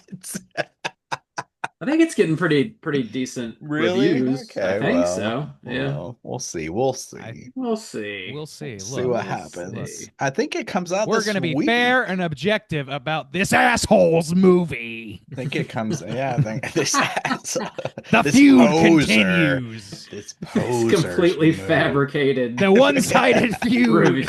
continues. It's very profitable to have a one-sided feud. I've discovered. Oh yeah. All right, that's it for Rotten Tomatoes. Bob, trivia me. What are you thinking for trivia? Yeah, we got it. Let's do it. It's totally time for trivia. I'm gonna trivia It's that totally ass. time. For trivia. There were 18 drafts of this script, and one theme that crept in along the way is the idea that each of the stories represents a different stage of a person's experience with Halloween. The first story with Dylan Baker and his son is about how you're introduced to the holiday. The second one with the kids is you and your friends roaming around without parents for the first time. The one with Anna Paquin and her friends, you're in your 20s. It's all about sex. The final story, Brad Cox, is Halloween in your twilight years. It's the Scrooge of Halloween, which, yeah, that's something I hadn't really considered, him being Fucking- like a Scrooge character. Yeah. Yeah. Yeah. Nailed it. off! Michael Dougherty, he says he's still figuring out Sam's origin. He mentioned that if they get around to doing a sequel, he'd love to show him being born in a pumpkin patch. Apparently, there's a quote from him. There's a great Charles Adams painting of a pumpkin patch, and you see hundreds of pumpkins, and you see one, and it's carving itself. Oh, that sounds sounds- awesome. Sounds I'm tight. looking yeah. that up I'm right looking it now. up. Yep. God damn, Mhm. Charles Adams was incredible with this. My God. It is awesome. It's a New Yorker magazine cover. Nice. That's really cool. All right. When you said the origin of Sam, I was like, nope, don't want that. But Yeah. I mean, I still don't necessarily want it, but that is a really cool inspiration for it. Could be cool. Yeah. That's Yeah. cool. Many of the extras during the parade sequence are members of Vancouver's Parade of Lost Souls, who apparently do this every Halloween in the Cool. streets. Sign me the fuck up. It's dope. Dude, yeah. Put, for put me real. there. Put me there. This is one of those bits of trivia I find interesting, but like I question whether or not it's true. I'll read it anyways. Brian Cox, he wore a wig and prosthetics, obviously, but he chose the ones he did because he wanted to look like John Carpenter, Oh, which he kind of does. that's fun. Yeah, Yeah. I guess so. Yeah. I can see I that. mean, it's very possible. I mean, they do. he also has drops the that- general demeanor of John just an Carpenter. old curmudgeon. Yeah. Ah, fuck you. Screw you! Fuck off! The movie was originally slated to be released in October of 2007 for a Halloween release date. Warner Brothers just pulled it. Not really sure why. Saw 4 came out at the same time. Maybe they didn't want to go up against that. They also put out some other movies that just didn't do well right before then. So there was brief talk about the movie being released around Halloween 2008, possibly early 2009. That didn't happen either. Finally, it just got dumped to DVD in October of 2009. So What? it never actually made it to theaters. Oh, that's And, what I was working with the date that it came out in 2007 then. Okay. Yeah, DVD 2009. I remember that. It kept getting pushed back. I was getting really frustrated, and I ended up, I think, back in the day when I torrented things, ended up ripping it so I could Back in the finally day. watch it back in the day. Yeah. Ah, Yeah. Oh my So, God. This is one of those movies that just had that like sort of groundswell, like word of mouth. It just kind of Yeah. got dumped, and people saw it and started talking about Warner it. Brothers, and, man, they're a bunch of fools, aren't they? They're just a bunch Yeah. of fools. You know. Let's not release this Halloween movie in the theaters on Halloween. Yeah, seems like a slam dunk. Yeah, what the fuck? The movie had many title changes before filming began, originally titled Season's Greetings, which is also the name of the short film that he made, the animated short film. It was changed because it sounded too much like a Christmas film. Then it was called Halloween Terrors, Jack-O-Lantern Tales, October the 31st, and then finally Trick or Treat. Those are all much worse. They are much worse, actually. Yeah. Trick or Treat, like a lot of before this movie came out, there were several movies called that. And Sure. none of them were great. But certainly not on this level and not definitive to the name, obviously, in my mind. I don't think that it's necessarily. I think that the title is enhanced by this movie. I don't think that title's Yeah. perfect either, is what I'm trying to get. That's at. fair. It's not. It's a little clunky, but it's fine. It works. Yeah. Uh, Ultimately, it's like a band name. The band name is only as strong as the band behind it. Yeah, for sure. Juice, this one's for you. Your boy Whoa. C. Ernst Harth has a cameo as Laurie's blind date. He's the dude dressed up as the giant baby at the party in the woods. In the movie 13 Ghosts from 2001, he played the ghost called the Great Child, which is also a giant baby. Yeah, there you go. Man. Wow, that is a cool. Typecasted. That was just like a couple years before 2003, I think, or something like. Yeah, okay. 01, yeah. I have Whoa, a daddy kink. nice throwback there. Randy, sick, this sick one, reference, bro. This one's for Randy. You asked a question Oh. about this, and I had trivia on it, but forgot I did. So here you go. Characters and imagery from this film can be seen in a scare zone at Universal Orlando's Halloween Horror Nights from 2017, as well as music from the movie. Due to huge popularity, Trick or Treat returned to Universal Orlando's Halloween Horror Nights the following year alongside Poltergeist, a bunch of other shit. So damn, 2 years in a row they had it. Wow. That's fucking sick. Bring it And, back. I think you went that year, Bob. There was a massive set of the rock quarry that the kids take Rana to with a full-size bus. Damn. Okay. Dude, that's sick.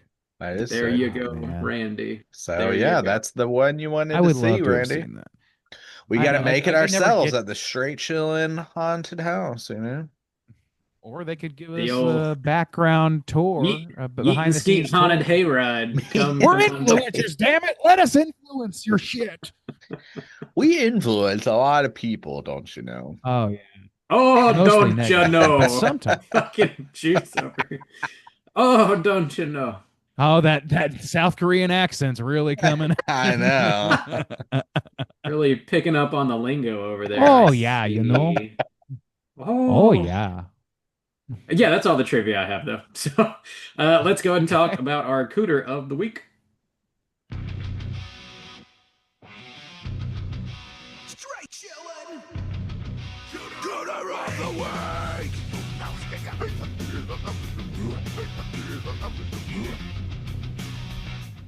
Juice, what is a cooter and why do we hunt them?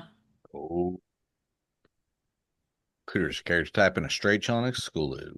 Cooter has to hit 3 of these 5 points to be considered a cooter, but we want the cooter with the most points. The 5 points of cooterdom are sexual deviance, manipulation, smug arrogance, overall looking attire, and overall patheticness. Boys, I think we got some cooters this week. Oh, yeah, at least 2, I think. Hmm. Should we start with Krieg? Old man Krieg?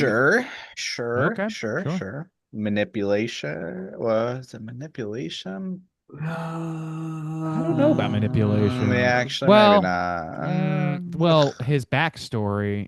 I mean, yeah, we're arguably- taking his whole story. his- Is that a manipulation? Yeah, I don't Someone- know Yeah, if that's it's what I was saying. I kind don't of- think it's manipulation. It's just though. fucked up. That's just Yeah, really fucked It's up. just fucked up. Yeah, it's like conniving. It's evil. It's fucking. It's just fucking evil. heinous. Yeah. The parents are probably more manipulative in that Yeah. scenario, and he's kind of just doing their bidding. Well, the thing is, like, Now, who's okay, being you know manipulated? what? I don't think Oh, hang anybody's on. being manipulated in that. If we wanted to try to do that manipulation, he's giving candy to the kids to keep them quiet and chill. I guess, yeah. I guess. Maybe a I mean, stretch. Let's So see he's the like others. Let's manipulating see. their mood, a scope. Smug arrogance. Yeah, I definitely. I mean, yeah. Yeah, the way he Yeah, treats it's- Wilkins, his interaction yeah, with Wilkins. yeah. Yeah, keep your Yeah, kid fuck off my you, lawn. Yeah, and stinks yeah. like a dead whore out here. Yeah, Yeah. yeah, for Yeah. sure. He's a piece Fuck of off. shit. Smug, Yes, so smug smug. arrogance. Looking at Tyre, he's looking rough. My guy is looking Carpenter-esque. yeah, Rough. yeah. Rough around the edges. No. But is I he mean- looking like a cooter though? Like, I don't know. Just like, looks like a um, dirty old man. Fuck, something just occurred to me. Yeah. Like that piece of trivia about him being the Ebenezer Scrooge. He's even kind of got like the Bob Marley like bandages at the end of the Yeah, movie. he's sitting in after front of a his fire incident. too, isn't he? And he's got Yeah. the wrap around his chin Yeah, and that's stuff. it. Like, damn. interesting. Hmm. Damn, good job, Doherty. Anyway, sorry, sidetracked there. Yeah, I don't know. He's looking haggard or whatever, but like, age comes for us all if we're lucky. So I mean, Wow. I'm not sure. Like hanging out in your house, it's not like he's Yeah. dressed to go to Yeah. work. I don't think this he's way dressed or like a some shit. cooter, yeah. He's dressed like a doddering old dude. Patheticness though, I would say he's pathetic. Yeah. Yeah, for sure. His only Absolutely. friend is a dog named Spite. I mean, come Oh, on. I thought it was Spike. Me too. Because Oh, I heard Spite. Oh, Which Spike would make is more funny. sense. Spike would make more sense. Yeah. Not for a curmudgeonly character. But I mean, think may- he's I don't like know. Maybe I'm pathetic. wrong. It's like he's just alone.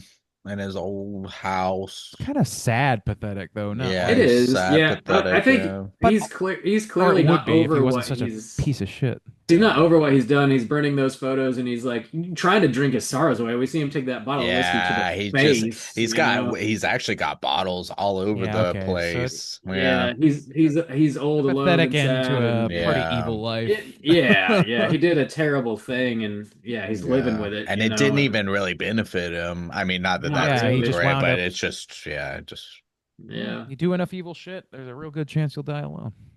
hopefully. We can only hope.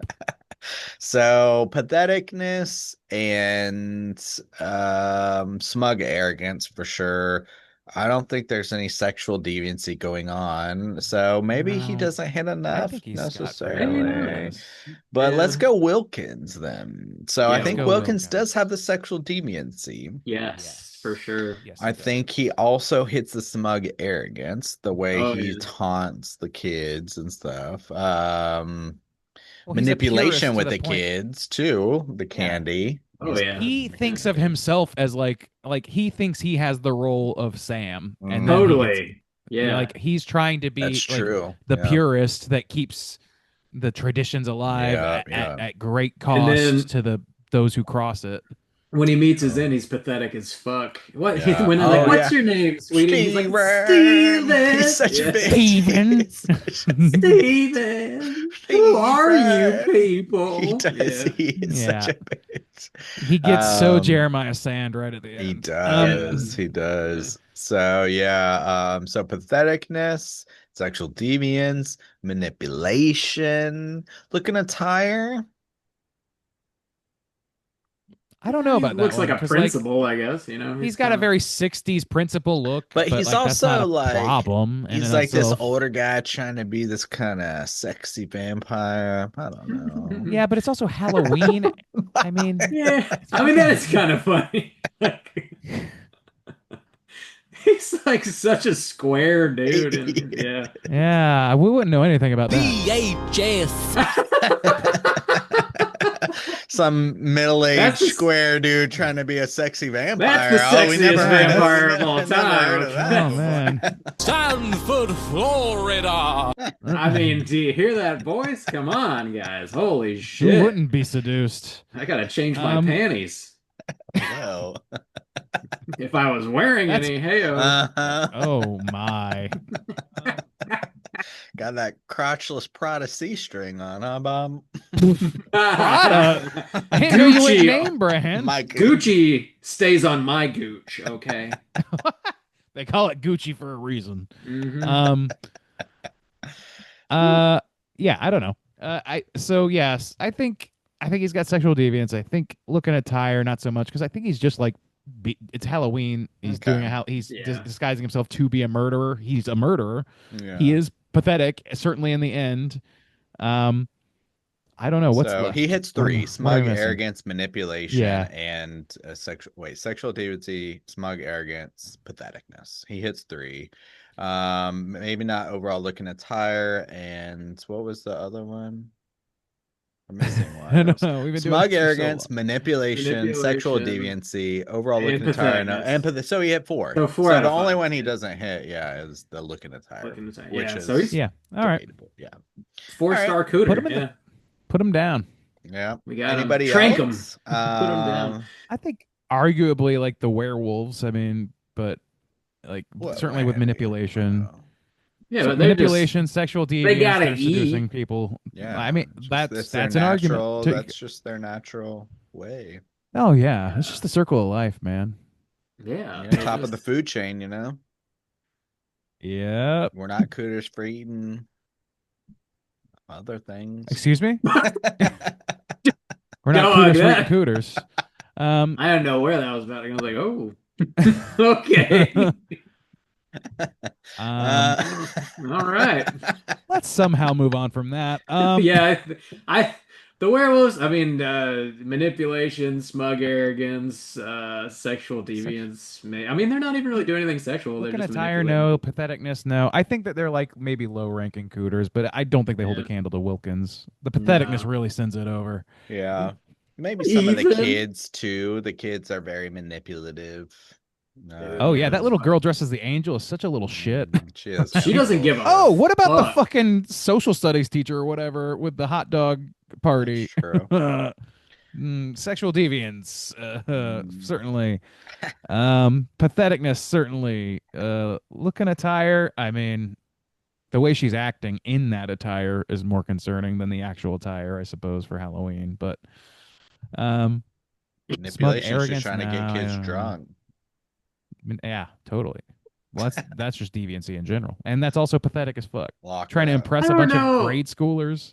I don't know if I By give her giving- sexual deviant. I mean, she shakes her ass in front of the kids, which is fucked up, and she shouldn't do. But like, I don't know if it's sexual deviance. I think maybe patheticness on that. But I'm just gonna say if I shook my ass at a bunch of children, I would consider myself a deviant. So I'm gonna give it to her personally. What do you mean if, Randy? Oh, no. Jesus! Let's not start this rumor mill. Randy's just out there shaking his ass. A kid. Hey, it's I'm wearing Halloween. Nothing baby. at all. Nothing at all. Oh god. Nothing at It's all. perfect. All right. I should go as stupid, sexy Flanders for Halloween this year. Oh boy. All right. Yeah, I don't know. All right. Worth mentioning. We I think got him. Wilkins is the winner, though. Yeah, we got some cooters. Yeah. Wilkins hits it for sure. He's king cootered. Lock him up. Throw away the key. All right.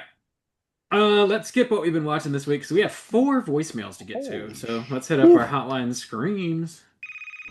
Hotline scream.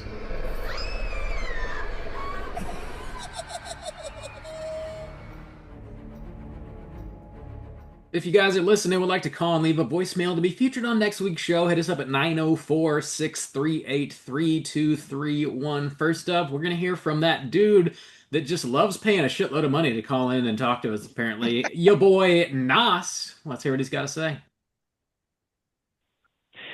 What's up, guys? It's your boy, highest phone bill Nas here. Calling in because really just to kind of rant on my country, because my country is just straight up ass and so of things. So like, we talked about that I like pay €5 or $5 for every minute I call, and that shit is crazy, man. I checked the phone bill, damn. But the rant is really, Juice, you suggested I call in with Google Voice. That shit is not available in my country.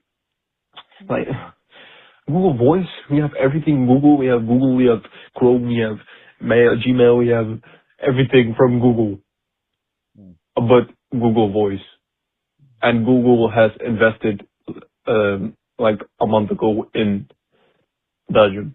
But still, we don't have Google Voice. What the fuck, bro?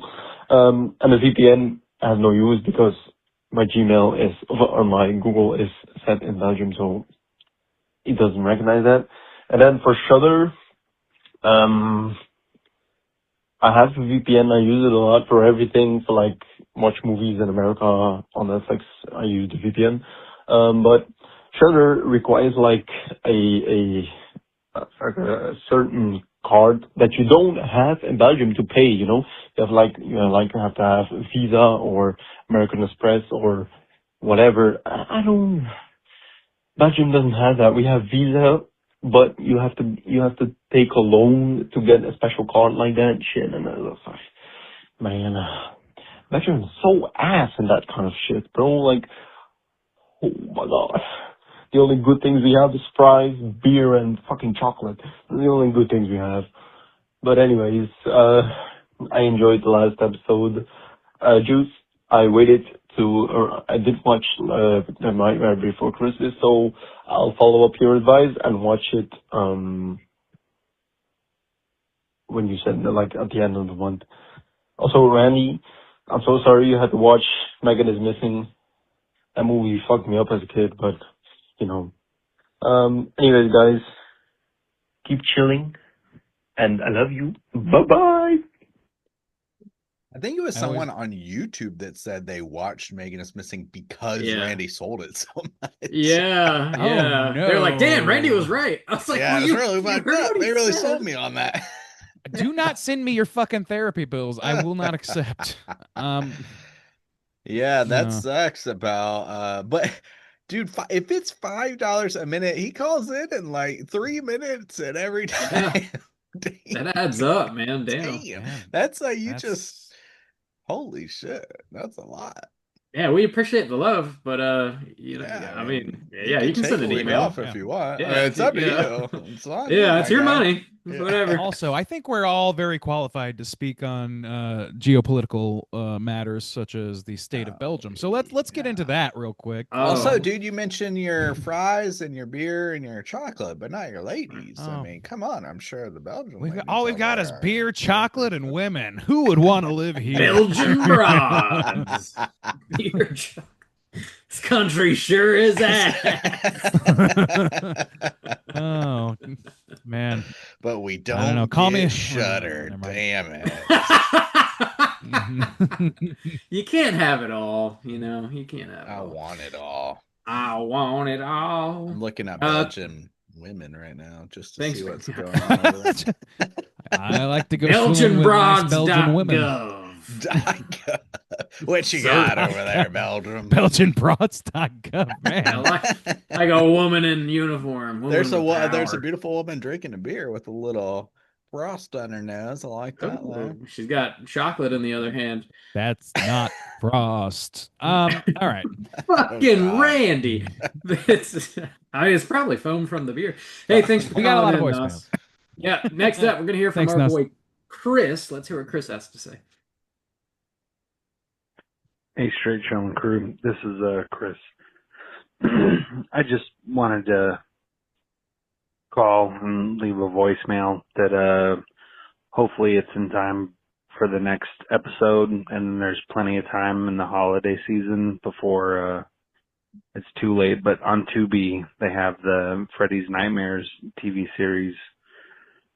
And it's funny because I clicked on play and I was like, oh, I'm going to rewatch this. Like, I've seen this before. And I'm like in the first episode and I'm like, I don't remember this at all. But anyways, the first episode is directed by Toby Hooper. And then that made me think of a pretty controversial subject, and I want to get everybody's take on it. But Toby Hooper made Texas Chainsaw Massacre, like complete, utter, like might be one of the best horror films of all time. But there was also a controversy about like him doing Poltergeist, and then when you watch Poltergeist, it's like you know, Steven Spielberg's fingerprints all over that movie. So I kind of want to get everybody's take. Like, do you think that was that all of the directorial, like, fingerprints, was that Toby Hooper or was that Steven Spielberg? I remember Toby Hooper did a couple episodes of Monster and maybe Tales from the Dark Side, if I remember correctly. It's been a while since, but I do remember seeing like TV shows, you know, and Toby Hooper was like, it was directed by Toby Hooper. And I was like, man, this guy did Texas Chainsaw Massacre, but like these episodes aren't very good. It's given me, you know, student film vibes. But, and then Poltergeist it's very polished. So I don't know. I just kind of want to get everybody's take about it and see if they feel that Poltergeist is a Toby Hooper original, or if, you know, Steven Spielberg stepped in and kind of took things over and directed things a bit. So thank you for the show. As always, love you guys. All right, bye. Good question, man. Yeah. First of all, that new Freddy's Nightmares or whatever, I did see that was on Tubi, and I am interested in watching that. I never have seen it. But as far as like this Toby Hooper thing, like that is a very like often repeated thing that or argued about thing that's like, oh, Steven Spielberg took over the production because he wasn't doing well enough, or oh no, he was like there's a lot of conflicting reports. Like people involved in the movie have said no, Toby did that, and Spielberg wasn't that involved. And I feel like the opposite has been said by other people. Ultimately, I don't think I don't think I know enough. I don't have the answer, and I don't really honestly care that much. What I think is most likely is the Occam's razor of the situation to me is that if Steven Spielberg really put as much of himself into that as to make it his film, he does not seem like the kind of person who is going to not take fucking credit for that. Like, True. this is a businessman. He like an artist and a businessman, and is successful at both of those things. I don't see him as the kind of guy that just like puts his all into directing a movie and then says, "Here you go, buddy. You can take credit for this one." I just don't see that. I think there was some rule, like he was It's because he was making doing another E.T. movie at the same time. Yeah, and there was like his contract stated he couldn't like be couldn't, directing yeah. another thing at the same, but he was producing Poltergeist. I think it just is exactly what it's reported to be. It's a movie directed by Tobe Hooper, produced by Steven Spielberg, so it has some of his fingerprints on it for sure because he produced it.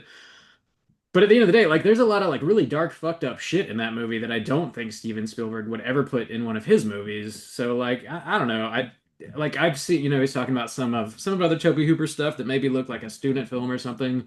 But like if you watch Life Force, that is 1000% Tobe Hooper's movie, and that is anything but a student film. I mean, that movie looks incredible. Yeah. So like if he can do that, he can do Poltergeist. I don't really see. I'm also Yeah, talking that's about like true. I don't know what the budget was on a Freddy's Nightmares episode, but it's not the same Yeah, as any exactly. feature film Yeah, at the time. for sure. Either. I And just take it also, at face value although for what Texas it is. Chainsaw was also like low budget famously, so I Sure. mean, Yeah, yeah. sometimes people just don't hit. Like sometimes they hit and sometimes they don't. I mean, even You don't have to Spielberg be a has perfect- movies that aren't great, like it just, Totally. Yeah. it is what at the end of the day, the movie's good, so like just enjoy it. Who gives a fuck what happened really? Yeah, But I kind of don't want to put my brain into solving that mystery. I'm gonna Because solve at the end of the it, day, it's just a good think. fucking movie, and I don't think Decided. that do it. I don't think anything untoward is happening to the point where we need to intervene and Yeah, it's rescue not poor like Steven Spielberg from his Yeah. from abdicating his credit. I don't think or that's like necessary. justify Tobe Hooper in any kind of way. It's like they're Right, they're yeah. both like it's fine. Tobe Work Hooper has together. passed Sometimes- away at this point, so like, Yeah, I know, yeah. Right. yeah. Yeah, let him have the credit. Like, yeah, whatever. That's the thing. It's like if Steven doesn't like he's alive, he could say it if he wanted to. So if he did, that's his job. That's his responsibility. yeah, not whatever. mine, but I'll still make it mine. I get the curiosity around it though. In fairness, But yeah, because, Yeah. like- it is wild that it does feel a lot like Steven Spielberg. Mhm. But you It's- people, yeah, it has directors Amblin change, vibes, artists yeah. grow, and they falter, and they do Yeah. all the things that regular people do in their careers. Or so- sometimes too, if you're working with someone, especially someone you respect, I mean, you could easily try Yeah. to like mimic them replicate their or- style or try Any- to. I mean, like kinda, if he took yeah, every do bit of it in- advice yeah. that Steven Spielberg gave him, then Yeah. that could result in a movie that has It- Steven Spielberg vibes. Like, Yeah. It's very possible that I don't know this for sure, but it's very possible that he used some of Steven Spielberg's like regular crew. So it Yeah. might give it more of a Spielbergian vibe or something. I don't know. or maybe he but was yeah, aiming for a more Spielberg. Yeah. Maybe that's why he Yeah. wanted to work with him. He wanted to reach that sort of like could be. blockbuster film pinnacle that he Yeah. had eluded him up until that point. Yeah. Think about it Yeah. this way: when I can't come on to the show, sometimes guests will come on and try to mimic me or try to bring my style a little bit, and they do a pretty good job. But that's just Fuck off. influencing other people, Fuck off. Fuck off. inspiring them. If Hit you him will, again. you Hit know? him again. Fuck off. Thank you. All right, thanks for calling in, Chris. Posing the hard questions that Straight Chilling Crew is definitely cut out to solve. Put the definitive stamp on it. Next up, we're This gonna hear and your from our- marriages. So if you want to call it about those too, we can fix that. Yeah, we We're will gonna save fix your that right marriage. up. We're here to save your marriage this spooky season. Send your wife my way. I'll talk to her. Oh, especially if she's Oh, Belgium. okay. I'll set her beer and straight, candy. and I'll Make sure she brings some beers, though. That's important. some smooth To the healing jazz. What? All right, next up, we're hearing Get from your our. hand off my penis! We're hearing from, yeah, I see you know your judo well. We're hearing from our boy Miles. Speaking of judo, let's hear what he's got to say. What's up, guys? It's Miles here. And I am actually on my way to work. I'm late, but whatever. It doesn't matter. I was listening to I had to call because I was listening to the last episode, and I got to Nas's voicemail, and I took some contention with him saying he was your biggest fan. I was like, well, I feel like there's a few of us that could probably contend for that spot. And then did I hear him say he's paying $5 a minute to call you guys internationally?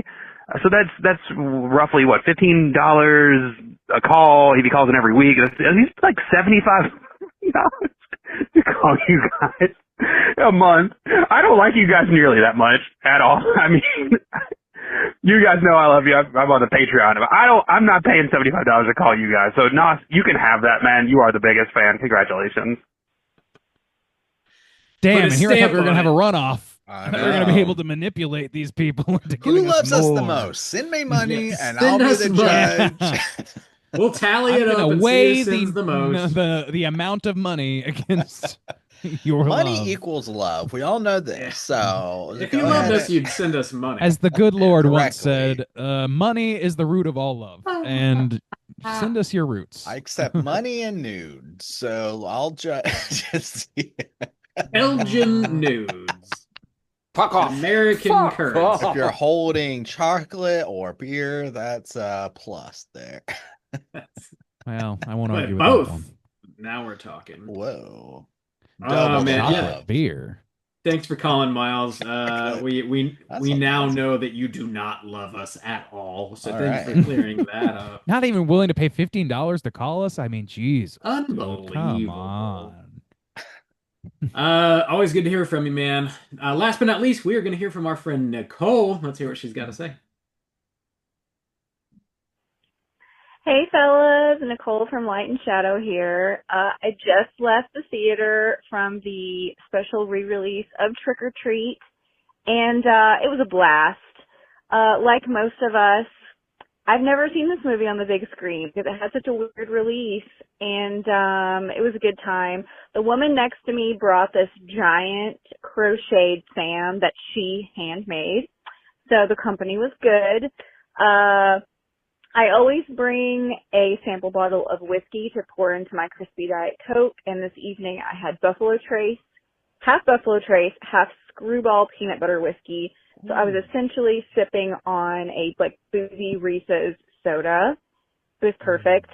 But yeah, this movie is just, a joy. I watch it every year. My favorite segment is the Halloween School Bus Massacre. I think it is the scariest of all the segments. And also all of the vintage Halloween costumes on that bus are great. Randy in particular, I hope that you're catching this in the theater, because before the movie they did a restoration of the original animated short seasons Greetings by Michael Dougherty. And it was so cool to see that. It's something I've seen before, but again, not on a big screen, and they restored it. So that was a neat little feature. But man, what a highlight of spooky season, getting to see this movie in theaters. And I can't wait to hear you guys' discussion on it, because of course, this is a movie for us. This is one of the best Halloween movies I think that's ever been made. It's for the weirdos. It's for the Halloween nerds. And so it's really fun to just enjoy it together. So happy Halloween, guys. I wish you all the best during this very special season. And until next time, stay spooky. Perfect. Hell yeah. Yeah, I need to check I, out that animated short. I've never seen that. Same. I have never seen it, and it's pretty clear by that statement that I did not get a chance to go see it in theaters. I actually wasn't even aware of it until well after my Is it schedule just like a got one chock a weekend block thing? full. Yeah, I think so. I think it Yeah, was I maybe think one so. night. Yeah. Um, Yeah, so that yeah, short I is did miss it. probably on YouTube. It's a Probably. bonus feature on the disc, I've but seen it's bits probably of on YouTube. it on Yeah. YouTube, like commentary or like I've seen people reference it and show little bits of it or whatever. It's probably on YouTube. Yeah. Yeah. I will have to check that out, but I'm just like I'm gonna have to jealous check out these Nicole additional shorts, Nicole got to see this on the big screen because yeah, I don't me think any too. of us have Especially with ever a seen it on the big boozy screen. Reese's Yeah. soda. That sounds I fucking amazing. don't care for Screwball, but dropping it in some soda does sound kind of nice. Just a little bit, that would be yeah. I'm so devoted to peanut butter and peanut in general. Like A I love Screwball. devotee. I am. I love that shit. Don't You put drink don't it when put you're don't swinging your asshole at kids. Whoa. when I'm swinging my asshole at kids. The fuck? That sentence is horrifying. Whoa. I mean, I'm not the one doing it, Randy. See, at least Jesus I'm Christ. accepting adult nudes over here. I'm Just very Soju disappointed is in you. the most responsible of us all here. That's what they say. If you say it in the third Uh, person, it becomes the opinion of everyone around you. Just That's true. what I heard. Just very true. Yeah, that sounds rad and cool. Also, like chilling in a theater with somebody that crocheted a Sam, like Yeah, that's handmade wild. a Sam. Yeah. That's sick. For real. Very cool. This movie does have like I think honestly like this actually is an identifying point for me actually that one of the things that I think put me off about this movie was that it has a little bit of that hot topic marketability and it felt like just a little bit like it was edgy, you know, edgelordy a little bit. Not edging, guys. Come on. Why would you say that? Randy, it's not like you bring it up every episode or anything. Randy. Some people know how words can be variable in different ways. But yes, I don't know. Like there was something about like This it's guy like that named sort of thing where I Freud got it had in my some head that it was like interesting being ideas. being marketed as a certain thing He to invented this specifically the thing hot called topic edgy. crowd. He invented Jesus it. Christ.